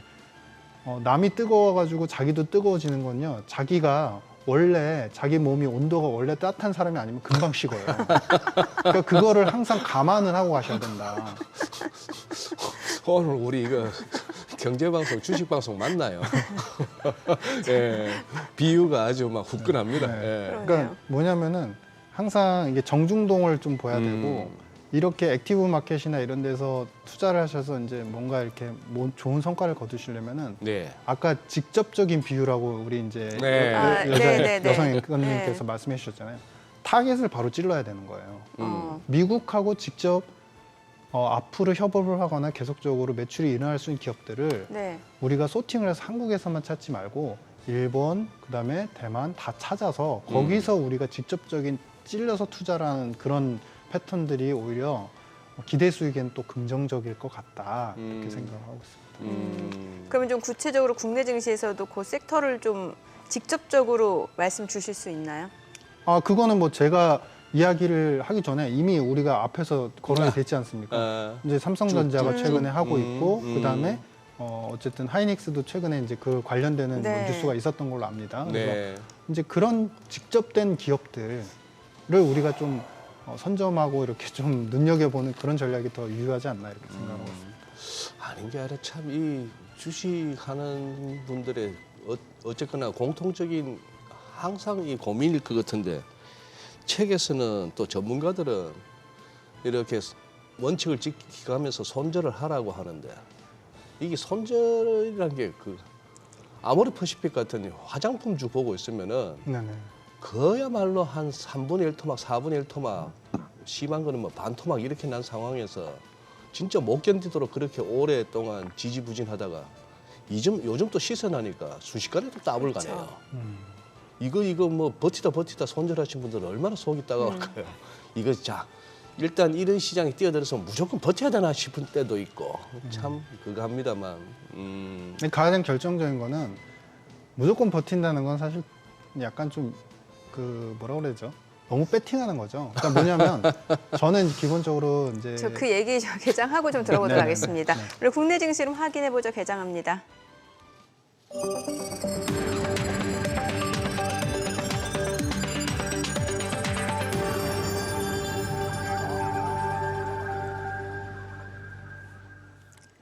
네, 5월 3일 금요일 국내 증시 개장했습니다. 간밤 뉴욕 증시 3대 지수가 사흘 만에 좀 반등을 보여줬습니다. 안도 랠리를 이어갔다라는 평가들 나오고 있는데 FOMC 결과 이후 금리 인상 카드는 테이블에 없다라는 점에서 시장에서는 덜 매파적이다라는 해석이 나오고 있고요. 주요 기술주들 실적도 좋았습니다. 퀄컴 같은 경우는 예상을 웃도는 실적을 발표하면서 주가가 9% 넘게 뛰었고 애플도 장 마감 이후 실적을 내놨는데 일단 뭐 자사주 창사 이래 최대 규모의 자사주 매입 계획 소식에 또 주가도 시간 외 거래에서 6% 강세를 보여줬고요. 또 엔비디아도 3% 반등을 보여줬습니다. 오늘 국내 증시도 일단 그 영향이 예상되는데 출발 지수 보겠습니다. 코스피가 0.7% 올라가면서 2,704포인트입니다. 2,700선을 웃돌고 있는 상황이고 코스닥도 0.5% 올라갑니다. 872포인트입니다. 양시장 상승 출발 보여주고 있고요. 시가총액 상위 종목 시초가 보겠습니다. 삼성전자가 오늘 1% 상승합니다. 지금은 78,900원, SK하이닉스도 1.9%, 2% 올라가네요. 17만 7천 원이고 LG에너지솔루션은 보합이고요. 삼성바이오로직스가 0.39% 상승합니다. 77만 9천 원, 삼성전자 우선주도 0.7% 올라가네요. 6만 5,500원. 현대차도 0.4% 상승하고요. 기아도 0.67% 올라가면서 12만 400원에 거래되고 있습니다. 자, 그리고 셀트리온 0.5% 상승합니다. 18만 8,500원이고 포스코홀딩스가 0.75% 상승하고요. 40만 2천 원. 그리고 네이버가 2.6% 강세 보여줍니다. 19만 3,800원에 거래되고 있고요. 이거래 연속 상승을 보여주고 있습니다. 네이버 이제 오늘 실적 발표 있죠. 자, 그리고 코스닥 시가총액 상위 종목 예상 체결가도 보도록 하겠습니다. 에코프로비엠이 오늘 1.7% 상승 보여줍니다. 지금 사흘 만에 반등이고요. 23만 7천 원. 에코프로도 1% 상승합니다. 10만 5,400원. 그리고 HLB도 강보합권으로 10만 6,700원. 알테오젠 0.4% 올라갑니다. 18만 1,600원이고요. 엔캠은 0.5% 하락하면서 27만 7천 원이네요. 그리고 HPSP가 지금 1% 상승합니다. 39,150원. 리노공업, 호가에도 좋더니 리노공업과 이오테크닉스 모두 강세입니다. 5% 올라가고요. 27만 3천 원. 5.9%까지 올라가네요. 그리고 이오테크닉스 2% 이상 상승하면서 24만 5,500원. 셀트리온작 1.5% 상승합니다. 96,900원. 레인보우 로보틱스 0.4% 올라갑니다. 지금 리노공업은 상승폭이 확대가 되네요. 지금 양봉 27만 9,500원이네요. 자, 오늘 코스닥의 신규 상장한 종목 민테크 좀 보도록 하겠습니다. 민테크 같은 경우는 이제 2차 전지 진단 업체라고 보시면 될 것 같은데 공모가가 1,500원, 그러니까 수요 예측 상단을 초과한 범위 1,500원이었고 지금 보시게 되면 39% 급등하면서 14,670원에 거래가 되고 있습니다. 지금 보시다시피 최근에 상장한 종목들 주가 흐름도 보시면 될 것 같은데 D&D 파마텍 어제 상장했죠. 오늘 7.8% 강세 흐름 이어집니다. 39,300원. 자, 지금 시각 9시 3분 지나갑니다. 오늘 시장에서 또 강세를 보여주는 섹터 종목들 좀 확인을 해보도록 하겠습니다. 지금 보게 되면은 네이버가 좀 강세를 보이고 있는 상황에서 카카오도 지금 3.4% 올라갑니다. 49,900원에 거래되고 있고요. 플랫폼주 오랜만에 또 강세를 보여주고 있는 상황입니다. 오늘 네이버가 실적이 나왔네요. 네이버 1분기 영업이익이 4,393억 원, 전년 대비로는 32.9% 증가된 것으로 나타났습니다. 그러니까 매출 같은 경우는 10% 이상, 그리고 영업이익은 32% 증가한 것으로 보시면 될 것 같고요. 호실적에 힘입어서 지금 주가 자체도 지금 상승을 보여주고 있고 카카오도 동반 강세 흐름 이어집니다. 3.5% 상승 보여주고 있습니다. 자, 그리고 오늘 또 올라가고 있는 종목들 섹터 좀 볼게요. 유리기판 관련주들 흐름 어제 이어서 오늘도 좋습니다. YC캠이 6% 강세입니다. 36,350원이고 필옵틱스도 5% 강세고요. SKC도 2% 이상 올라갑니다.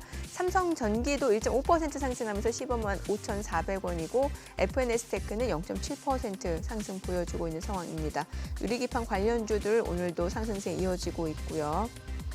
2차 전지 쪽에서는 아무래도 이제 민테크가 이제 그 진단 업체다 보니까 2차 전지 상승을 좀 주도하고 있다라고 보셔야 될 것 같고 기존에 잘 알고 계신 리튬 관련주라든지 이런 종목들은 좀 따로 보셔야 될 것 같아요.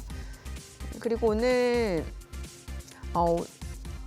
글쎄요, 지금 보게 되면 기존에 올랐던 CXL 관련주들 다시 좀 힘을 내주고 있는 상황입니다. 네오셈이 지금 7% 강세 11,960원이고요. 오킨스 전자도 지금 3% 상승합니다. 7,160원. 그리고 코리아 서킷도 2% 올라가고요. TLB도 상승세고 퀄리타스 반도체도 2% 상승하면서 31,550원에 거래되고 있습니다. 오픈엣지 테크놀로지도 1.5% 상승 보여주고 있습니다. 지금 시각 9시 5분 지나갑니다. 수급 상황 좀 체크해 보도록 하겠습니다. 오늘 유가증권 시장에서는 금융투자, 연기금을 중심으로 좀 기관 쪽 매수세가 유입되고 있는데요. 177억 원 순매수고요. 외국인은 169억 원, 개인은 4억 원 매도 우입니다. 코스닥에서는 개인과 기관이 삽니다. 각각 241억 원, 7억 원 순매수, 외국인은 214억 원 매도 우위 나타내고 있습니다. 환율 좀 체크해 보도록 할게요. 오늘 외환 시장 개장 상황입니다. 달러 환율 많이 떨어집니다. 7원 90전 하락한 1,368원에 개장이 됐습니다. 환율은 조금씩 안정되는 그러네요. 분위기네요. 지금 어쨌거나 BOJ가 컨펌은 안 된 거지만 대부분 시장에서는 개입으로 봐주는데 지난번 이제 160엔 찍고 한번 세차게 밀고 어제도 그야말로 우리 서울 외환시장, 서울 외환당국이 가끔씩 하는 점심시간에 장 열벌 때 도시락 폭탄이라고 이제 부르는 그런 거 비슷하게. 도시락 폭탄이요? 예, 다들 이제 도시락 까먹고 있는 시간에 폭탄 터진다고요? 개입을 갖다가 하는. 어제도 굉장히 그게 있지 않습니까? 저기 뉴욕 시간으로 한 4시 좀 넘어서 그 시간 같으면 이제 거래 끝나고 다들 트레이드들이나 뭐나 할 것 없이 일단 그 모니터 앞에서 일단 자리에 한번 뜨는 시간이거든요. 네. 하루 종일 고생했으니까. 네네네. 잠깐 담배도 네. 피우고 화장실도 가고. 네. 그때 확 밀어버렸으니. 근데 그리고 또 BOJ 그 재무관이 하는 말이 그랬잖아요. 우리 24시간 다 들여다보고 있다. 아예 말을 그렇게 하던데요. 뉴욕도 보고 있고, 예. 자기들 우리 이제 아시아 끝난 그 시간에 런던도 보고 있고, 심지어 웰링턴도 보고 있다는 얘기는 거기 약간의 공백 이후에 웰링턴하고 시드니에서부터 시작하지 않습니까? 뉴질랜드하고 그 시간까지도 보고 있다 하니까 그때 시장 얇을 때 최대한 효율적으로 개입하는 것 같습니다. 그래서 일단 이제는 이렇게 되면은 달러 롱으로 들이대기가 외환 딜러들 입장에서는 좀 겁이 나서 못할 것 같아서 이제 달러 강세는 당분간 주춤하지 않을까 싶은데 환율 말 나온 김에 유신희 박사님. 네네. 이제 수출 업체들 가운데 지금 어제 우리 무역 수지 나쁘지 않게 나왔지 않습니까? 네네. 예, 한 13억 달러 이상 흑자가 나오고 수출도 증가하고 있고 한데 수출 업체들 중에서 최근 들어서 이제 환율이 계속 1,400원도 육박하고 달러 강세 조짐이 계속 보이고 이러다 보니 붙들고 있는 데가 많아요. 어떻게 조언해 주시고 싶으세요? 계속 붙들고 계시라 아니면 좀 달러 보유 좀 줄이실 때도 됐다. 일단 과거에 제가 이제 네. 우리 수출 주요 기업들의 예. 어떤 외환 전략들을 네. 과거에 이제 외환 쪽 전략을 담당하는 이코노미스트로 이제 일을 했던 적이 있었는데 예. 그때 보니까 그분들이 그런 이제 전략을 쓰시더라고요. 이제 환율이 높든 안 높든 해지를 하지 않고 분기에 이제 그 텀이 됐을 때 재무상 어떤 계산을 하고 이제 뭔가 청산을 해야 되는 시점이 됐을 때 그냥 분기 시점이 됐을 때 그때 이제 매도를 하거나 이렇게 하더라고요. 아하. 근데 그게 보니까 아주 과학적이지 않고 나이브한 것 같지만 1년 동안에 가중평균된 환율에 파는 그런 셈이 되는 거예요. 예. 그러니까 우리가 환율이라는 게 이제 우리는 이제 항상 어떻게 보면은 큰 그림에서 박스 권역에서 플럭추에이션이 계속 반복이 예. 되지 않습니까? 그러니까 올라갔을 때는 더 올라갈 것 같지만 거기가 이제 상단이 되고 내려갈 때는 더 빠질 것 같지만 또 하단이 되고 이런 흐름에서 이제 그렇게 분기당 나눠서 이렇게 하시는 스킴도 나쁘지는 않다라고 생각을 하는데 네. 중요한 거는 지금처럼 이제 그 위험 선호가 있는 상태에서 아까 말씀해 주신 포인트가 달러가 약세로 살짝 전환이 됐단 말이죠. FOMC 이후에 이제 예. 비둘기적일 거야라는 예. 기대 때문에. 그러면 이 시점에서는 단기 3, 4개월 정도 텀을 봤을 때는 네. 일단은 하방으로 터닝을 할 가능성은 상당히 크다. 이거는 글로벌 시장의 어떤 금융 시장 자체의 어떤 메커니즘에 의해서 나타나는 환율의 하락이고 중요한 거는 지금 펀더멘탈하고는 약간은 좀 무관한 그런 어떤 추세적인 패턴이다. 그렇게 본다면 아시아 통화가 전체적으로 속도는 각기 다르겠지만 좀 강세를 보이는 자국의 아하. 통화가 좀 세지는 그런 경향성이 보일 수 있다. 이렇게 예. 이제 생각을 하고 있습니다. 그러면은 엔화 약세도 좀 주춤해질 수 있다라는 거잖아요. 그렇죠, 그러면은 맞습니다. 그 일본 증시 투자하시는 분들 같은 경우는 좀 어떻게 해야 될까요? 근데 예. 일본이 사실 과거에 이제 20년 동안의 장기 평균을 보면은 110엔, 120엔 이랬단 말이에요. 아, 그렇죠. 여전히 약세죠. 그렇죠. 근데 예. 지금 좀 떨어져서 160엔 찍고서 좀 떨어져서 153, 152엔이에요. 그렇죠. 네. 그러면은 절대적인 어떤 환에 대한 메리트들은 아직 살아있다. 그러면은 일본에서 만약에 우리가 아까 말씀하셨잖아요. 잠깐 우리가 끊겼는데 공부를 하셔가지고 예. 어쨌든 제가 이코노미스트에서 이런 말씀을 드리는 건지 모르겠지만 공부를 해서 일본 기업 중에서 설령 예. 미국하고 HBM 관련 AI 관련해서 직접적인 협약과 어떤 계속적인 연구 개발을 하면서 실제로 매출로 이루어질 수 있는 기업이 있다. 그러면은 공부가 됐다면은 확신을 가질 수 있고 확신을 가질 수 있으면 그 주가나 어떤 패턴들이 안 좋을 때도 버티는 힘이 있다. 그렇죠. 예. 그러니까 공부가 필수적이지 오히려 이런 시장에서 감으로 이것이 뜨거우니까 저것도 뜨거울 수 있어라는 그런 관점으로서 접근하는 거는 옳지 않다 이런 생각을 하고 있습니다. 예. 근데 이제 기업들 측면에서 환위험 관리에 있어서는 아까 좋은 말씀을 해주셨네요.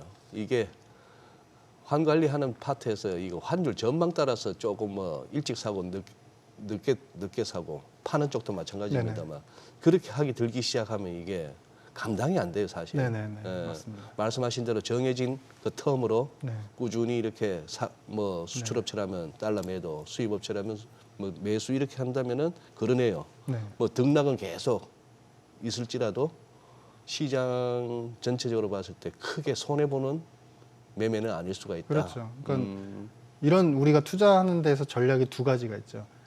밖에 의존하는 거.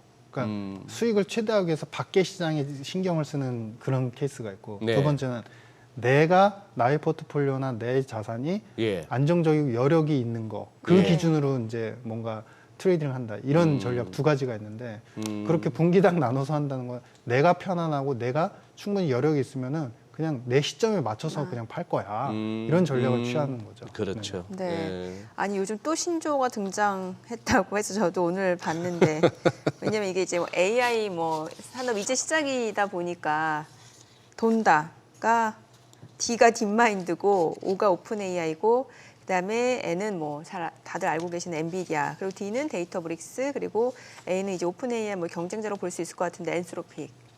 이제 옛날 거네 빵 같은 저는 신조어가 나왔단 말이죠. 네, 지금 돈다. 돈다. 예, 돈다. 진짜 돌아버리겠다. 신조어 진짜 많다. 그러니까 이거 뉴욕 증시 주요 기술주들 관심 있게 보시는 분들한테는 아 이게 향후 또 주도주로 올라올 수도 있지 않을까. 뭐 엔비디아는 이미 주도주고 예, 이렇게 볼 수 있다라는 거죠. 그렇죠. 뭐 모자라지만 앞에서 우리가 나눈 말씀을 그 바탕으로 제가 한 말씀만 네, 감히 네, 조언을 네, 해드리면 뉴 에너지 NE도 한번 우리가 생각해 볼 때가 뉴 되지 에너지? 않을까. 뉴 에너지. 네, 뉴 에너지. 그러니까 이 뉴 에너지가 사실 말씀하신 것처럼 우리가 다 아는 기업들이지만 네, 네. 이미 트렌드가 된 기업들에 대한 신조어가 나오지 않았습니까? 예. 그럼 결국에는 종착지는 제가 에너지 쪽이 에너지, 예. 또 결국에는 이제 그 수렴을 할 거다라고 네. 말씀드렸는데 그 에너지가 전통 에너지 기업들도 이제는 전통 에너지만 아닙니다. 다 조금씩 친환경적인 거, 탄소 포집 아니면 예. 저탄소 이런 정책들 하거든요. 그러면 뉴 에너지에 대해서 또 아마 시장이 한 번쯤은 화두가 되지 않을까. 뉴 에너지. 네. 그래서 N이라고 감히 그냥 NE. N, 저 혼자 뉴 이렇게 에너지. 아, 뉴 에너지 NE. 네, 아, 한번. 예. 뭐 혹시 관련 기업을 조금 거론을 해주실 수 있나요? 뉴에너지 쪽? 기업군은 아직은 제가 스터디는 아, 안 됐고 네네네. 이제 그런 이제 뉴에너지. 산업에 대해서도 우리가 관심을 좀 가져보자 에너지 이렇게 쪽. 생각하고 있습니다. 예. 그게 뭐 오늘 유 박사님께서 주신 메시지는 그거예요.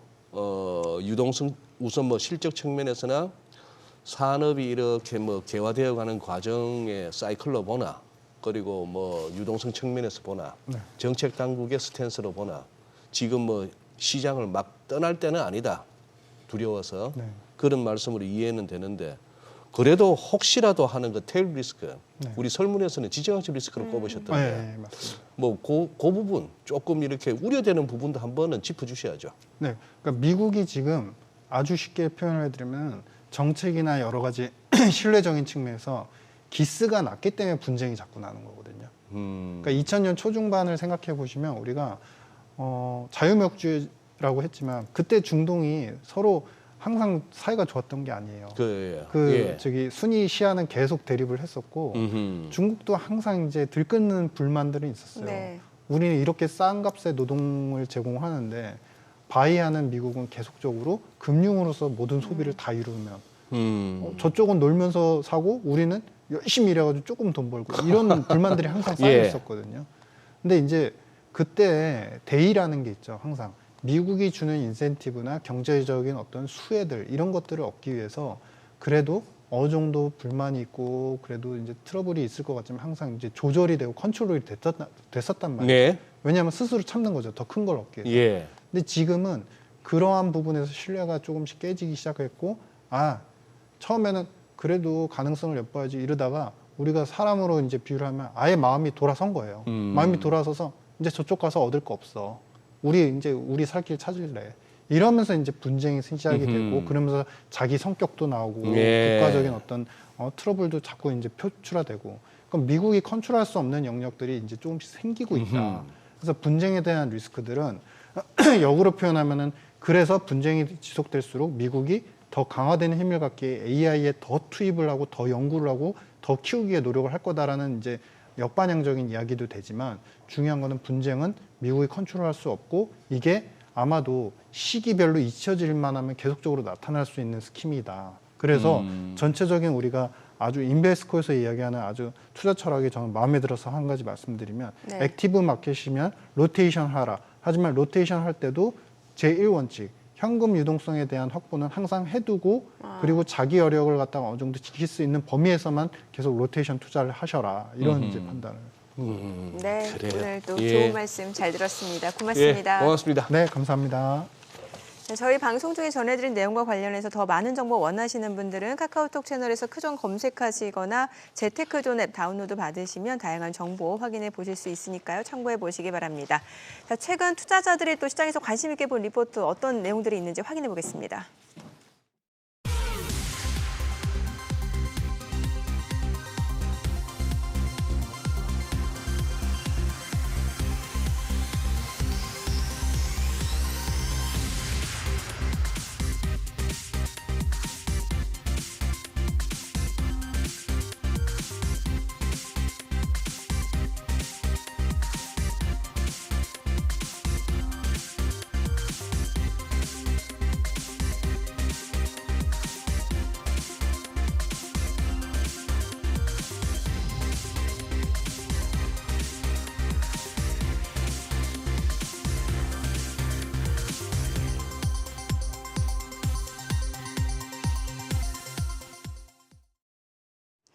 한 주를 마무리하는 금요일입니다. 우리 시장, 미국의 금리 안정과 기술주 강세에 힘입어 오늘 반등을 시도하고 있습니다. 이 시각 현재 코스피 일단 2,700선 돌파를 시도하고 있는데요. 한 0.56% 강세 흐름 2,698선 지나가고 있고요. 코스닥 역시도 0.69% 오름세로 873선 가리키고 있습니다. 수급 상황 함께 보시죠. 유가 증권 시장에서 오늘 외국인이 또 한 번 물량을 빼내고 있습니다. 어제도 소폭의 매수세 그렇게 시장에 영향력이 없었는데 오늘은 297억 원 순매도 보여주고 있고요. 개인과 기관만 동반 매수 우위입니다. 기관이 137억 원 순매수, 개인이 158억 원 사자세 보여주고 있습니다. 코스닥 시장에서도 외국인은 199억 원 매도 우위 기록 중이고요. 기관은 16억 원 소폭의 매수 흐름, 개인이 242억 원 순매수 기록 중입니다. 업종별 등락률 보겠습니다. 오늘 미증시 훈풍으로 반도체와 반도체 장비 업종 상승률 가장 상단에 올라가 있고 또 민테크 상장 이슈로 전자장비와 기기 업종 플러스권, 손해보험 업종도 올라갑니다. 반면에 식품과 우주항공과 국방, 화장품 업종은 마이너스권에 자리하고 있습니다. 시장을 주도하고 있는 테마 시세 보겠습니다. 오늘 인터넷 대표주가 좋습니다. 네이버의 1분기 실적이 나왔는데 중국 이커머스 플랫폼인 알리익스프레스와 테무의 영향력 확대에도 불구하고 영업이익이 4,393억 원, 역대 최대 영업이익을 거뒀습니다. 네이버의 어닝 서프라이즈에 주가는 현재 1.75% 상승 흐름을 타고 있는데요. 현재 거래가 19만 2,200원으로 잡히고 있고요. 덩달아서 카카오도 2.38% 강세 흐름 보여줍니다. 49,450원 선 지나가고 있습니다. 아이폰 관련주도 좋은 흐름 기록 중입니다. 간밤에 애플이 1분기 실적을 공개했죠. 아이폰 매출이 1년 전보다 10% 이상 감소했지만 시장의 우려 수준을 상회하자 시간의 거래에서 주가가 6%가량 상승하기도 했는데요. 이 영향으로 우리 시장 아이폰 관련주도 상승 흐름을 타고 있습니다. BH 같은 경우에 하나증권에서 AI 기능을 탑재한 아이폰에 들어갈 경연성 회로 기판 매출 증가로 2분기에 유의미한 실적 성장이 나타날 것이라며 목표 주가를 상향 조정하기도 했는데요. 오늘장에서 13.04% 질주를 하고 있습니다. 19,940원 거래되고 있고요.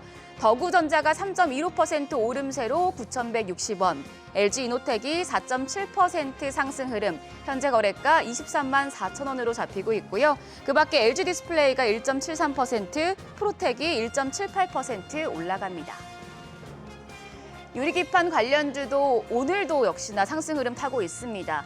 미증시에서 AI 반도체 관련주가 다시금 주목을 받고 있죠. 이런 가운데 글로벌 반도체 기업들이 반도체 공정에 차세대 유리기판을 적용할 것으로 전망되고 있어서 최근 들어서 계속해서 시세를 내고 있는데요. 그동안 많이 오르던 캠트로닉스는 조정을 받고 있지만 나머지 종목들은 강세 이어가고 있습니다. 지금 강세 보이고 있는 종목으로는 필옵틱스 4% 가까이 오르면서 현재 거래가 32,000원이고요. JNTC가 보합, YC캠은 좀 떨어지고 있습니다. 2% 가까운 조정 흐름 33,350원 선 지나가고요. SKC가 1.76% 오름세로 11만 5,900원, HP테크놀로지가 0.71% 강세 흐름 보이며 3,555원에 거래되고 있습니다. 마지막으로 HBM 관련주입니다. HBM 관련주도 장 초반부터 시세를 내고 있습니다. AI 시대 개화에 따른 AI 반도체 수요가 급증하면서 삼성전자와 SK하이닉스의 HBM 개발 경쟁이 한층 뜨거워지고 있기 때문인데요. HBM 관련주 중에서는 레이저셀이 2.3% 강세 흐름 연출 중입니다. 12,960원. 그리고 DIT가 0.85% 오름세, 오픈엣지 테크놀로지가 0.95% 강세로 현재 거래가 26,500원으로 잡히고 있고요. 이오테크닉스도 1.46% 상승권 24만 2,500원에 거래되고 있습니다. 반면에 YC캠은 지금 하락 전환되면서 1.76% 조정을 받고 있습니다. 33,350원 선 지나갑니다. 자, 한 주의 마지막 거래, 오늘 시장 장 초반부터 분위기가 좋은데요. 그럼 오늘 장에서 눈여겨볼 업종 그리고 시장 대응 전략까지 알아보겠습니다. 오늘은 탑TV 소속 김진균 전문가 전화 연결돼 있습니다. 전문가님 안녕하세요. 네, 안녕하세요. 네, 오늘 국내 증시가 장 초반부터 분위기 좋은 흐름 보여주고 있습니다. 일단 코스피 코스닥 21선 돌파를 했고 이런 흐름 계속 이어질 거라고 보시나요? 일단 지난주 말씀드린 대로 역시나 코스피와 코스닥 둘 다 21선치의 돌파가 나왔습니다. 하지만 개인적 소견으로는 제한적인 상승이 예상이 됩니다. 이렇게 생각하는 이유는 첫 번째, FOMC 회의 결과 QT 축소에 대한 언급은 분명히 긍정적인 요인으로 호재입니다. 하지만 아직은 아니죠. 6월부터 시행이 된다는 점. 그리고 두 번째, 파월의 경우에 목표 물가 2%까지는 오랜 시간이 걸릴 것이라 언급을 하였는데 그만큼 금리 인하 시기도 늦춰질 수 있다는 뜻으로 해석이 가능하겠습니다. 그리고 세 번째, 페드워치 기준으로 24년도 금리 인하 컨센서스는 1회라는 점. 하지만 시장에는 여전히 3회 인하분이 반영이 되어 있다. 즉 거품이 빠지는 게 자연스러운 흐름이라고 보여집니다. 이러한 이유들 때문에 저는 다소 부정적으로 보고 있고요. 단기적 관점에서는 코스피는 2,700포인트 부근, 코스닥은 873포인트 부근에 저항대가 형성이 되어 있는데 돌파 여부가 중요하겠고요. 만약 돌파 실패 시에는 하락 파동이 나올 수 있음을 염두에 두셔야겠습니다. 2주 전 방송에서 국내 증시, 미국 증시 모두 기술적 반등이 가능하지만 오를 때마다 점진적 비중 축소 전략을 제시를 해드렸었는데요. 다음 주도 동일한 뷰를 유지합니다. 단언할 수는 없지만 5월 달은 하락 파동이 나올 수 있음을 염두에 두시고요. 보수적 관점에서 운용하시는 것을 적극 권장합니다. 네, 오늘 실적과 이슈에 따른 개별 종목 장세가 연출되고 있는데요. 오늘 어떤 종목 눈여겨보면 좋을까요?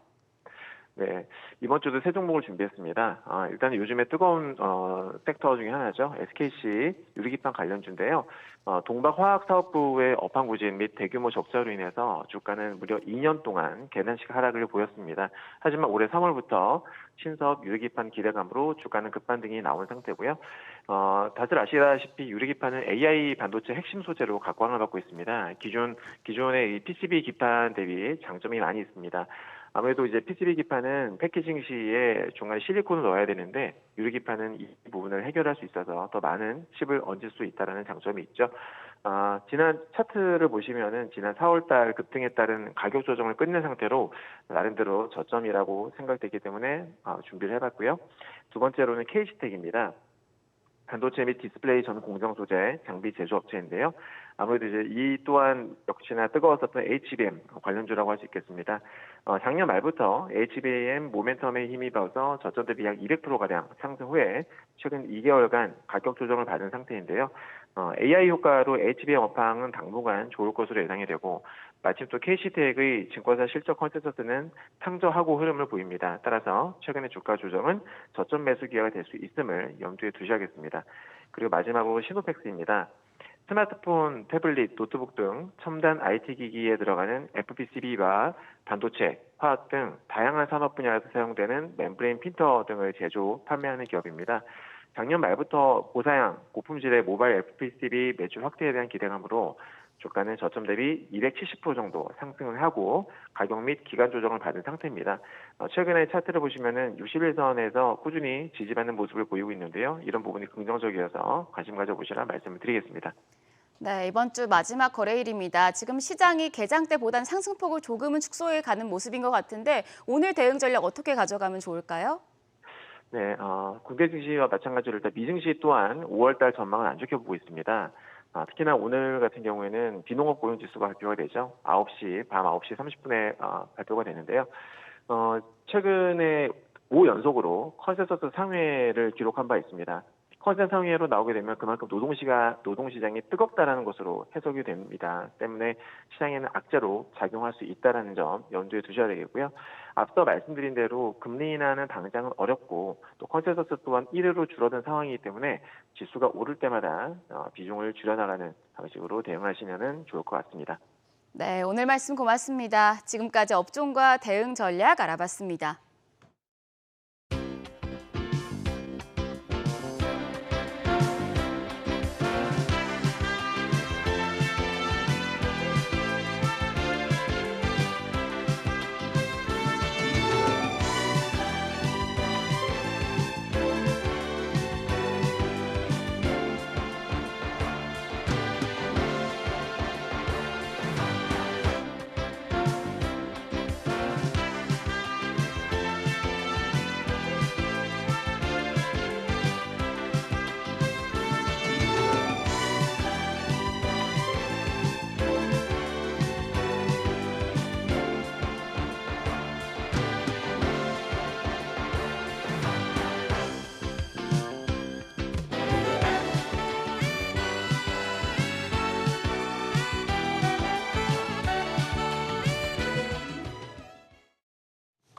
요즘 시장에서 가장 핫한 재테크 정보 남들은 어떻게 하는지 궁금하셨죠? 손에 잡히는 재테크에서 꽉꽉 채워 알려드립니다. 네, 오늘은 나현석 자산관리사님 전화 연결되어 있습니다. 안녕하세요. 안녕하세요. 네, 안녕하세요. 네, 오늘 어떤 소식 가져오셨나요?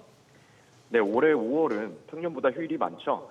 이번 주 주말부터 사흘간 황금 연휴가 시작될 뿐만 아니라 15일 역시 휴일로 지정되면서 여행 계획을 세우는 분들이 많으실 텐데요. 오늘은 가정의 달 여행과 나들이 계획을 세우는 분들을 위하여 비용 부담을 줄일 수 있도록 여러 카드 혜택에 대해서 알려드리도록 하겠습니다.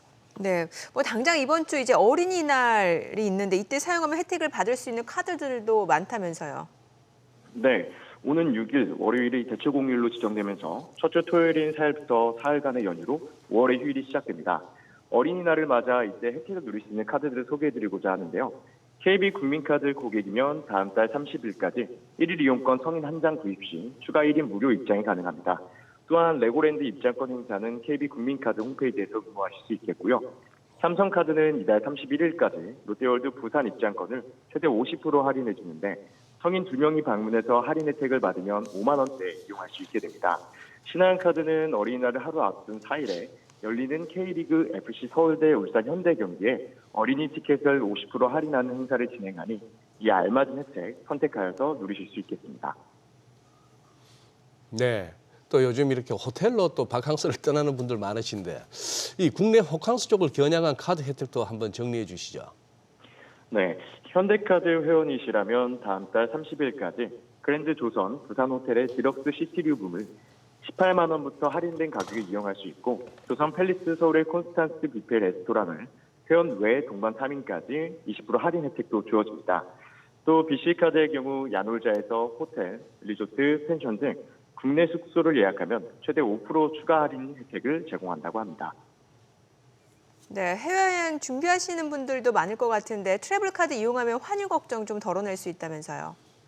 네, 해외여행에서 수수료 없이 외화를 사용하는 해외여행 특화카드가 인기를 끌면서 카드 업계 상품 경쟁도 치열해지고 있습니다.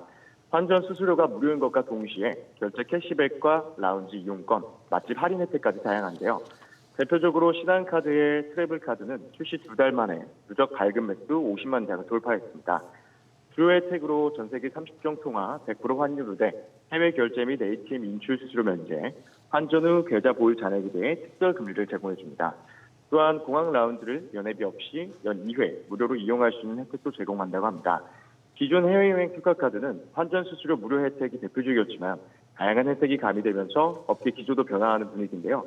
하나카드의 트래블카드는 전 은행 계좌 연결이 가능하며 41종 통화 무료 환전 혜택을 제공합니다. KB 국민 트래블러스 카드도 환전 수수료 없이 무료와 동시에 각종 결제 할인 혜택이 적용되는데 KB페이 1만 원 이상 결제 시에 월 10회 한도로 추가 할인을 적용해 준다고 합니다. 네, 또 잘만 사용하면 또 해외여행 가신 분들 현지에서도 카드 혜택을 받을 수 있다는데 현지에서 카드 혜택 받는 팁도 좀 알려주십시오. 네, 우리카드의 유니온페이와 KB 국민카드 유니온페이 고객이시라면 10월 31일까지 베트남 롯데마트에서 100만 동 결제 시 15% 즉시 할인을 받을 수 있습니다. 해외에서 우버나 우버이츠, 그랩, 이프트 등 차량 공유 서비스를 신한카드의 비자카드로 3달러 이상 결제하면 세 번째, 여섯 번째, 아홉 번째 결제 시 3달러 캐시백을 지급하여 혜택을 다 받을 경우 총 9달러 캐시백을 받을 수 있게 되겠습니다. 하나카드의 트래블로그 회원은 다음 달 30일까지 K공항 리무진을 1+1으로 탑승 혜택을 받으실 수도 있겠습니다. 네, 오늘 내용 잘 들었습니다. 고맙습니다. 네, 감사합니다. 여전히 아침 저녁으로는 좀 날씨가 쌀쌀하지만 이제 완연한 봄이 찾아왔죠. 부동산 시장에도 온도차가 있긴 하지만 조금씩 온기가 돌고 있는데요. 하지만 이 온기가 아직은 또 반갑지 않은 분들도 계시죠. 네, 내 집 마련을 준비하던 분들은 마음이 급하실 텐데요. 자, 금리 인하는커녕 다시 또 뭐 인상 얘기도 나오니 이 매수 타이밍이 언제가 좋을지 고민 많으실 겁니다. 오늘 저희와 함께 부동산 시장 움직임 한번 자세히 살펴보시죠. 오늘도 도움 말씀 도시화경제 송수현 대표가 주십니다. 어서 오십시오. 어서 오세요. 네, 안녕하세요. 네. 네. 자, 송 대표님 먼저 분양 시장부터 한번 살펴보겠습니다. 5월에도 신규 공급이 대기하고 있는데 네. 주요 분양 단지들 어떤 게 있습니까? 지금 5월에 그 분양들 하는 단지들 보면은 네. 아무래도 주요 단지라고 하면 서울권이 되겠죠. 지금 서대문구하고 또 지금 공덕 일대가 지금 재건축 사업장들에서 이제 주택 공급을 하는데요. 서대문에 위치한 그 센트럴 아이파크 이 지역도 한 409세대 정도가 일반 분양분으로 나오고요. 그다음에 마포구 공덕 1구역 재건축 저기는 굉장히 그 주요 입지라고 평가받는 그 수요자들이 선호를 하는 마용성 중에서도 공덕역하고 아주 가깝고 또 애호개역 인근에 있어가지고 네. 저곳에 좀 많이 쏠림 현상들이 많이 나타날 것 같은데 저기도 한 456가구 정도가 이제 공급이 됩니다. 또 수도권을 보시면은 화양 동문 디스트 이곳도 한 753세대, 그러니까 전반적으로 다 일반 분양을 하는 거로 보여지고요.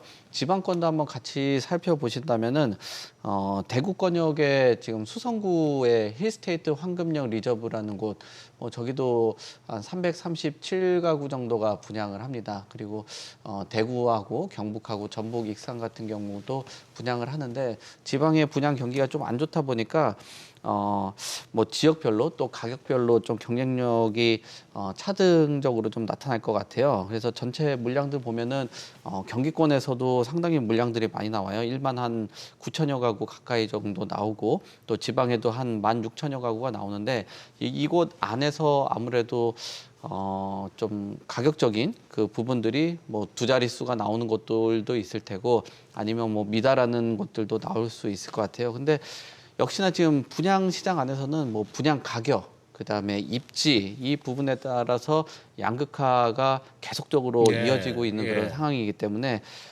좀 리스크가 있다라고 판단되는 지역들은 좀 주의하실 필요가 있고요. 또 최근 들어서 공사비에 대한 급등, 이 여파들이 수요자들한테 굉장히 부담스럽게 작용을 하거든요. 그래서 수요자들이 상당히 선별적으로 이 분양 시장에 뛰어들 가능성이 있다라고 보여집니다. 네. 뭐 지금 전국적으로 이제 분양 물량이 늘고 있고 청약 제도도 개편되면서 뭐 청년층, 신혼부부 청약 기회 이제 확대가 됐는데, 문제는 분양가일 것 같아요. 지금 뭐 워낙 고분양가니까 언감생심이다 이런 얘기도 많이 나오고 있고, 분양가가 지금 어쩌면 지금이 가장 쌀 수도 있다는 심리 때문에 조금 조급해지는 심리도 있을 것 같거든요. 네, 이게 뭐 그냥 말로는 오늘이 제일 싸다 해가지고 좀 공포를 조장하는 느낌도 있는데, 실제 그 통계 자체도 오늘 그 예전 대비했을 때 오늘이 제일 싼 그런 수준으로 작용을 해요. 그 2023년 9월이 한 제곱미터당 한 3,200만 원 정도 했었고, 그 뒤로 보면 3,216만 원, 그리고 2월 같은 경우 3,781만 원으로 돼버렸거든요. 그러니까 이 짧은 기간 안에 공사비가 굉장히 빠르게 급등했어요. 그리고 체감적으로 봤을 때는 이 소위 말하는 3.3제곱미터당 분양 가격이 아니라 전체 가격으로 보면은 예전에 한 8, 9억 정도 했던 수준이 뭐 10억, 11억이 넘어서는 그런 수준이다 보니까 금액적으로 보면 더 크게 느껴질 것으로 보여지고요. 근데 이런 물량 자체가 계속적으로 이어져 줘야 되는데, 분양 경기는 또 사업자들이 봤을 때는 그렇게 좋다고 느끼지는 못하는 것 같아요. 그래서 지금 가격 전망 지수라든지 분양 전망 같은 경우도 지금 100선에서 뭐 오르내리는 곳들, 그리고 가격 같은 경우는 오르는데 분양에 대한 전망들은 줄고 있다. 그 말은 뭐냐면은 분양 시장은 좋은데 분양 가격이 부담스럽다 보니까 아무래도 사업자들은 공급을 적극적으로 하지 않는 그런 상황이죠. 그러니까 가격은 오르는데 공급 물량들은 줄어들다 보니까 수요자들이 이 시장에 뛰어들 때 굉장히 뭐 청약 가점이라든지 청약 경쟁률 이런 것들을 보면서 좀 부담스럽게 작용하고 또 공포감에 휩싸여 가고 있는 것 같아요. 다만 지금 청약 시장이 개편이 되면서 청년하고 또 신혼부부 이 분들이 기대감들은 커지고 있는 건 사실이거든요. 뭐 주택에 대한 기존 주택을 보유하고 있었던 그 과정이나 또는 그 부부들이 당첨 이력들이라든지 이런 것들에 대해서 상당 부분 완화를 했기 때문에 수요는 커졌는데, 앞서서 말씀드린 것처럼 분양 사업자들의 공급 물량들이 줄어들다 보니까 기대감들은 커졌지만 당첨 확률은 굉장히 좀 떨어졌다. 그래서 가점들도 높아졌고 지금 경쟁률도 높아진 상황에서 지금 청약을 준비하고 대기하는 그런 수요들은 지금 좀 부담스럽게 작용할 것 같아요. 그래서 앞서서도 말씀드린 것처럼 인기 있는 그런 분양 단지들이 있잖아요. 뭐 서대문하고 공덕 같은 경우 이런 곳들 같은 경우는 분양가도 올라가고 있죠. 이런 곳들의 향후 공급 물량들은 뭐 원활하게 나오기 힘들죠. 그러다 보니까 그런 곳들의 분양 청약 쏠림 현상들이 좀 크게 나타나지 않을까라고 보여집니다. 예. 이 분양가가 계속해서 추세적으로 올라오는 걸 아까 뭐 그래프로도 보여주시고 설명을 하셨지만, 이것도 또한 하방 경직성이 있잖아요. 뭐 이게 잘 안 내려가잖아요, 보통 또. 네, 그렇죠. 네. 아니 뭐 또 시공사는 시공사대로 애로 사항이 있는 거는 충분히 압니다만, 근데 아파트 분양가가 올라가는 것도 올라가는 거지만 실수요자들 중에 요즘 그런 걱정도 많이 합니다. 아파트 뭐 비싸게 분양받는 거는 받더라도 집이라도 좀 멀쩡했으면 좋겠다. 네. 새 집이. 네. 그 걱정 많이들 하세요. 현실적으로 보면은. 네, 그렇죠. 지금 뭐 네. 분양 가격을 너무 또 억누르게 된다라면 공사비는 올라가고 이유는 죽게 되면 그러니까. 좀 문제들이 있는데 그런 것들을 좀 뭐 고민을 해볼 필요는 그 어떤 있는 고급 상황이죠. 아파트 브랜드라고 여겨졌던 거에 대한 어떤 신뢰가 좀 무너지는 요즘 뭐 그런 게 조금 느껴지는데 좀 잘 지어야 되는데 잘 지으려면 돈은 많이 들고. 근데 사실 실무적으로 보면 네. 그 업계에서 그런 얘기도 해요. 뭐예요? 뭐 하이엔드 아파트라고 하는데 뭐 철근이 하이엔드냐 또는 뭐 시멘트가 하이엔드냐 그건 아니지 않냐. 그렇죠. 그러니까 내장재 정도만 하이엔드인데 너무 하이엔드라는 브랜드 하나 붙여놓고 가격을 올린다라는 비판도 있고 실무적으로 봤을 때도 너무 과한 거 아닌가 뭐 그런 현장들도 좀 있긴 합니다. 예. 근데 요 분양도 이제 짚어주셨고 기존 아파트 시장에서도 살짝 뭐 매수 심리가 살아난다. 네. 이제 항상 요 얘기하면서 조심스러운 게 이게 서울 다르고 서울 내에서도 지역별로 다르고 또 지방하고 달라서 그거 하기는 일반화하기는 그렇습니다만 어떻습니까? 좀 살아난 중인가요? 서울을 중심으로 해서는 회복되고 있는 거는 맞는 것 같아요. 아, 예. 전반적으로 보면 부동산원 최근 자료 봐도 6주째 그 상승을 그 추세를 유지를 하고 있고요. 이 추세의 기본적인 배경을 보면은 거래량들이 좀 살아나고 있거든요. 지금 거래가 한 4천 건을 돌파를 했습니다. 그러니까 일반적으로 정상적인 거래를 한 5천 건이라고 하는데 그 거래량 대비했을 땐 부족한 건 맞거든요. 그래도 최근 트렌드로 보면 한 3천 건 정도의 유지의 선을 보고 추세를 좀 판단들을 많이들 하세요. 근데 네. 이게 4천 건을 넘었다는 거는 2021년 지금 8월 이후로 지금 4천 건을 돌파를 한 수준이기 때문에 굉장히 4천 건이 갖고 있는 그 의미가 크다라고 볼 수 있을 것 같고요. 이런 상황에서는 지금 최근 들어서 주택담보대출이 한 3% 정도까지 내려왔거든요. 예. 그러니까 아무래도 좀 갈아타려는 그런 수요들, 그런 갈아타려는 수요들 자체가 뭐 송파라든지 성동구, 마포 이런 쪽들이 소위 상급지로 분류되다 보니까 하급지에서 상급지로 좀 이어지는 것 같고요. 그 외에도 보면은 시세를 견인을 하는 그런 이제 강남 상구라든지 마포 용산에서도 신고가들이 나오고 있기 때문에 이런 신고가 가격들과 거래량들이 시세라든지 뭐 추이를 좀 끌어올렸다라고 보여집니다. 말씀 주신 대로 지금 보니까 개포동에 뭐 100억짜리 매물 나와서 실제로 개포동 사는 주민들이 놀랐다고 할 정도로 네.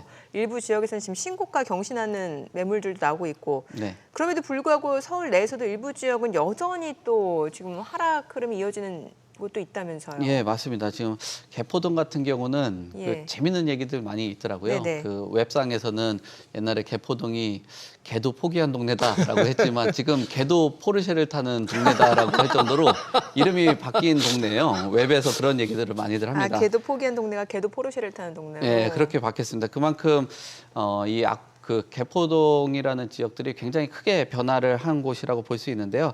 그 전에 앞서서도 말씀을 하나 드리면은 서울의 압구정동이나 반포라든지 이런 성수동 같은 경우는 계속 신고가들이 일어나고 있어요. 네. 압구정동이나 이촌동 같은 경우도 뭐 한 3억에서 5억 정도가 계속 거래가 상승을 하고 있고요. KB50 그 선도 아파트가 예. 시가총액이 가장 큰 아파트 50개 정도가 되는 그 아파트인데요. 여기도 지금 0.12% 정도 상승을 하고 있는 상황입니다. 근데 강남에서 좀 하단 쪽으로 평가를 받고 있는 개포라는 지역들이 주거 지역으로 형성이 되면서 지금 DH 퍼스트이어 아이파크라는 곳에는 지금 한 100억대 매물이 나오고 있는 그런 상황이고요. 예, 굉장히 좀 높죠. 그거 우리 얼마 전에 디퍼아 그러면서 방송했던 거기 맞아요, 아닙니까? 그거예요. 예, 기억력이 좋으시네요. 예, 맞아요, 예, 맞습니다. 맞아요. 지금 여기에 지금 100억대 매물이 나왔기 때문에 아마 이게 두 가지로 또 해석을 해볼 수 있어요. 개포가 좋아졌다라고도 평가할 수 있겠지만 개포에서 저렇게 100억대 매물이 나온다라고 하면은 지금 뭐 반포에 있는 원밸리라든지 이런 곳들의 가격은 더 올라갈 수 있다라는 그런 심리로도 그런 해석도 예, 되네요. 예, 그럴 수 있습니다. 근데 여기서 좀 문제는 지금 이런 강남권이라든지 마용성 지역 같은 경우는 가격들이 계속 올라가고 있고 신고가 거래들이 나타나고 있는데 노도강 같은 경우는 지금 지난해 말부터 올해까지 지금 하락하는 지역으로 손꼽히고 있어요. 왜냐하면은 지금 재건축에 대한 그 이슈 안에 공사비라는 게 있거든요. 그 공사비에 대해서 납입 능력이 있는 강남이라든지 소득 수준이 있는 곳들은 사업이 진행될 수 있다라는 평가들이 있는데 노도관 같은 경우는 아무래도 추가적인 분담금에 대한 납부 여력이라든지 예. 이 비용이라든지 이런 것들 때문에 아무래도 그 노도강 지역들의 투자 수요는 좀 상당히 좀 축소가 됐다라고 볼 수 있습니다. 그래서 시세에 좀 이런 양극화들이 좀 분양시장처럼 그 부동산 시장에서도 지금 계속적으로 나타나고 있습니다. 2024년 지금 금년이죠. 지금 전국 공동주택 공시가격이 1.52%? 네. 뭐 최종적으로 상승했습니다. 그러면 이제 보유세도 오르는 거 아니에요? 네, 그렇죠. 예. 예. 보유세가 오르는데 1.52%라고 하면 작년 대비해서 그렇게 크게 오르지는 않았고요. 네. 이런 뭐 크게 오르지 않아서 그런지 모르겠지만 의견 제출들을 하는데 22% 정도가 감소를 했어요. 최근 5년 동안 이거 보유세 뭐 공시가격이 너무 많이 올랐다라는 의견들이 가장 적었다라고 볼 수 있는 거죠.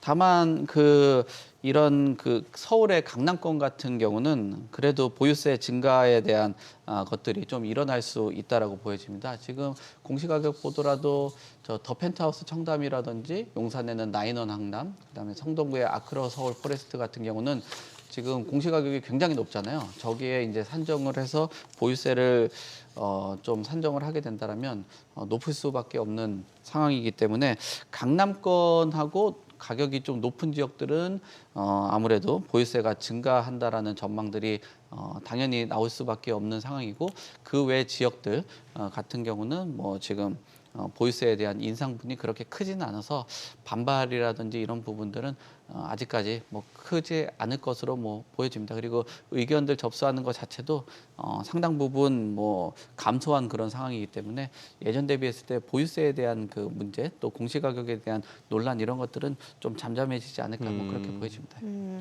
뭐 지년 서울 25개구 중에서 지금 보니까 18개구가 공시 가격이 상승했고 7개구가 떨어졌는데 사실 보유세 말고도 뭐 건강보험이라든지 지역가입자 같은 경우는 이런 네. 부분 영향을 미치는데 어느 구는 올랐고 어느 구는 떨어졌다 이런 얘기 들으면 사실 떨어진 쪽은 좀 약간 씁쓸할 수도 있을 것 같은데 이게 네. 보유세 변화가 어느 정도 차이가 있어요? 그렇죠. 뭐 말씀하신 것처럼 이게 보유세라든지 건강보험료가 떨어져서 어떻게 보면 좋을 수 있겠다라고 보여지겠지만 시세라든지 가격의 등락으로 그러니까요. 보면은 상승하지 못했다라고 예. 보여지는 거예요. 지금 보유세 관련된 변화들 최근 시뮬레이션 돌린 거 한번 보면은 지금 대치동의 레미안 대치팰리스가 7.7% 정도 올라서 작년에 690만 원 정도 했던 게 지금 한 745만 원 정도, 이 정도 올랐거든요. 잠실 주공 같은 경우는 5단지 82제곱미터가 지난해 438만 원에서 올해 580만 원으로 변화를 했습니다. 한 32% 정도가 올랐습니다. 그렇게 보면 반대로 또 해석을 해보면은 건강보험료라든지 여러 뭐 부담되는 것들은 좀 줄어들었을지 모르겠지만 이 잠실 주공 같은 경우는 건강보험료나 이런 것들은 올랐겠지만 이런 뭐 집값에 대한 그 수치나 이런 부분들은 굉장히 커졌다라고 봐야 되겠죠. 그래서 서울의 주요 아파트 보유세 지금 최소 7에서 한 18% 정도 상승을 했다라고 합니다. 그러니까 주요 아파트의 시세는 빠르게 회복되고 가격도 좀 올랐다라고 보여지고요.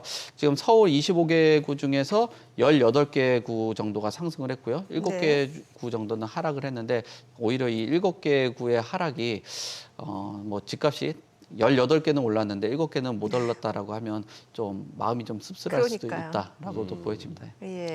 뭐 이렇게 뭐 아파트 살 때보다 가격이 올라서 팔면서 양도소득세 이런 거는 내는 거야 뭐 법만큼 낸다 치지만 그냥 눌러 앉아 사는데도 저렇게 보유세를 저렇게 내야 된다.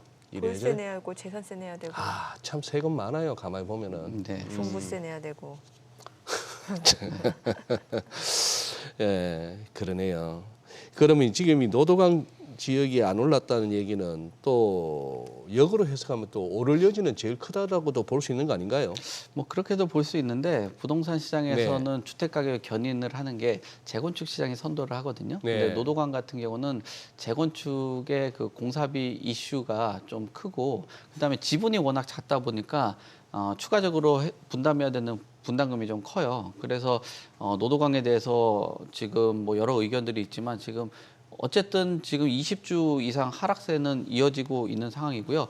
그리고 매입 비중 자체가 2030 세대들이 주택을 많이 매입을 했거든요. 그 말은 주택을 추가적으로 뭐 4050이나 5060 세대보다도 뭐 추가적으로 주택을 매입한 그 경험이라든지 아무래도 뭐 투자로 운영했던 그 경험들이 좀 적기 때문에 이 영끌족들이 많이 모였다라고 네. 평가들을 받고 있습니다. 그리고 지금 뭐 대출에 대한 그 문턱도 좀 낮아져서 신생아 특례라든지 이런 것들이 나왔는데 예전에 특례 보금자리론 대비했을 때는 파급 여력이 좀 적고 그다음에 이런 그 대출에 대한 의존도가 컸던 그 지역이다라는 인식 또 학습 효과들이 있다 보니까 투자 수요들이 예전 대비했을 때는 많이 쏠림 현상들이 좀 적은 그런 지역이라 좀 추가적으로 가격이 오르는 데는 다른 지역들 대비했을 때 좀 한계가 좀 있지 않을까 그렇게 보여집니다. 예. 그럼 이제 좀 부동산 시장이 좀 살아나고 있다 이렇게 봐도 되는 거예요? 부동산 시장은 살아나고 있는 상황은 맞는 것 같습니다. 네. 매수 심리도 개선이 됐고요. 또 국토연구원에서 최근에 내놓는 뭐 리포트 같은 경우도 상승 추이로 전환을 했습니다. 그리고 네. 한국은행에서도 소비자들이 주택을 바라보는 그 심리 CSI 같은 경우도 100선을 지금 돌파한 그런 상황이거든요. 그리고 계절적인 요인이라든지 거래량, 그다음에 그 청약 가점, 청약 경쟁률 이런 추이 자체가 모든 지표나 지수나 양 뭐 이런 것들이 뭐 상승 국면들을 바라보고 있기 때문에 이런 것들은 지금 상승 전환을 했다라고 보는 게 맞는데 아무래도 아직까지는 네. 그 서울 안에 좀 국한된 그런 상황이기 일부. 때문에 수도권하고 지방까지 좀 번지기에는 조금 시간이 좀 필요하지 않나 뭐 그렇게 보여집니다. 네. 오늘 내용 잘 들었습니다. 고맙습니다. 예, 감사합니다. 코스피가 2,700선 돌파하면서 시작했는데 지금 2,698포인트. 기관 쪽에서만 좀 매수를 하다 보니까 상승폭이 좀 다소 제한된 모습이네요. 수급에서 어떤 폭발적인 그러게요. 매수세는 없는데 차라리 이렇게 차근차근 올라가는 게 낫습니다. 점진적인 우상이네요. 네. 저희 방송 중에 전해드린 내용과 관련해서 모든 투자 판단의 책임은 투자자분들께 있다는 점 알려드립니다. 네, 세상의 모든 돈 되는 정보 재테크 노하우 머니쇼 오늘은 여기서 인사드리겠습니다. 저희는 다음 주 화요일 오전 8시에 찾아뵙겠습니다. 고맙습니다.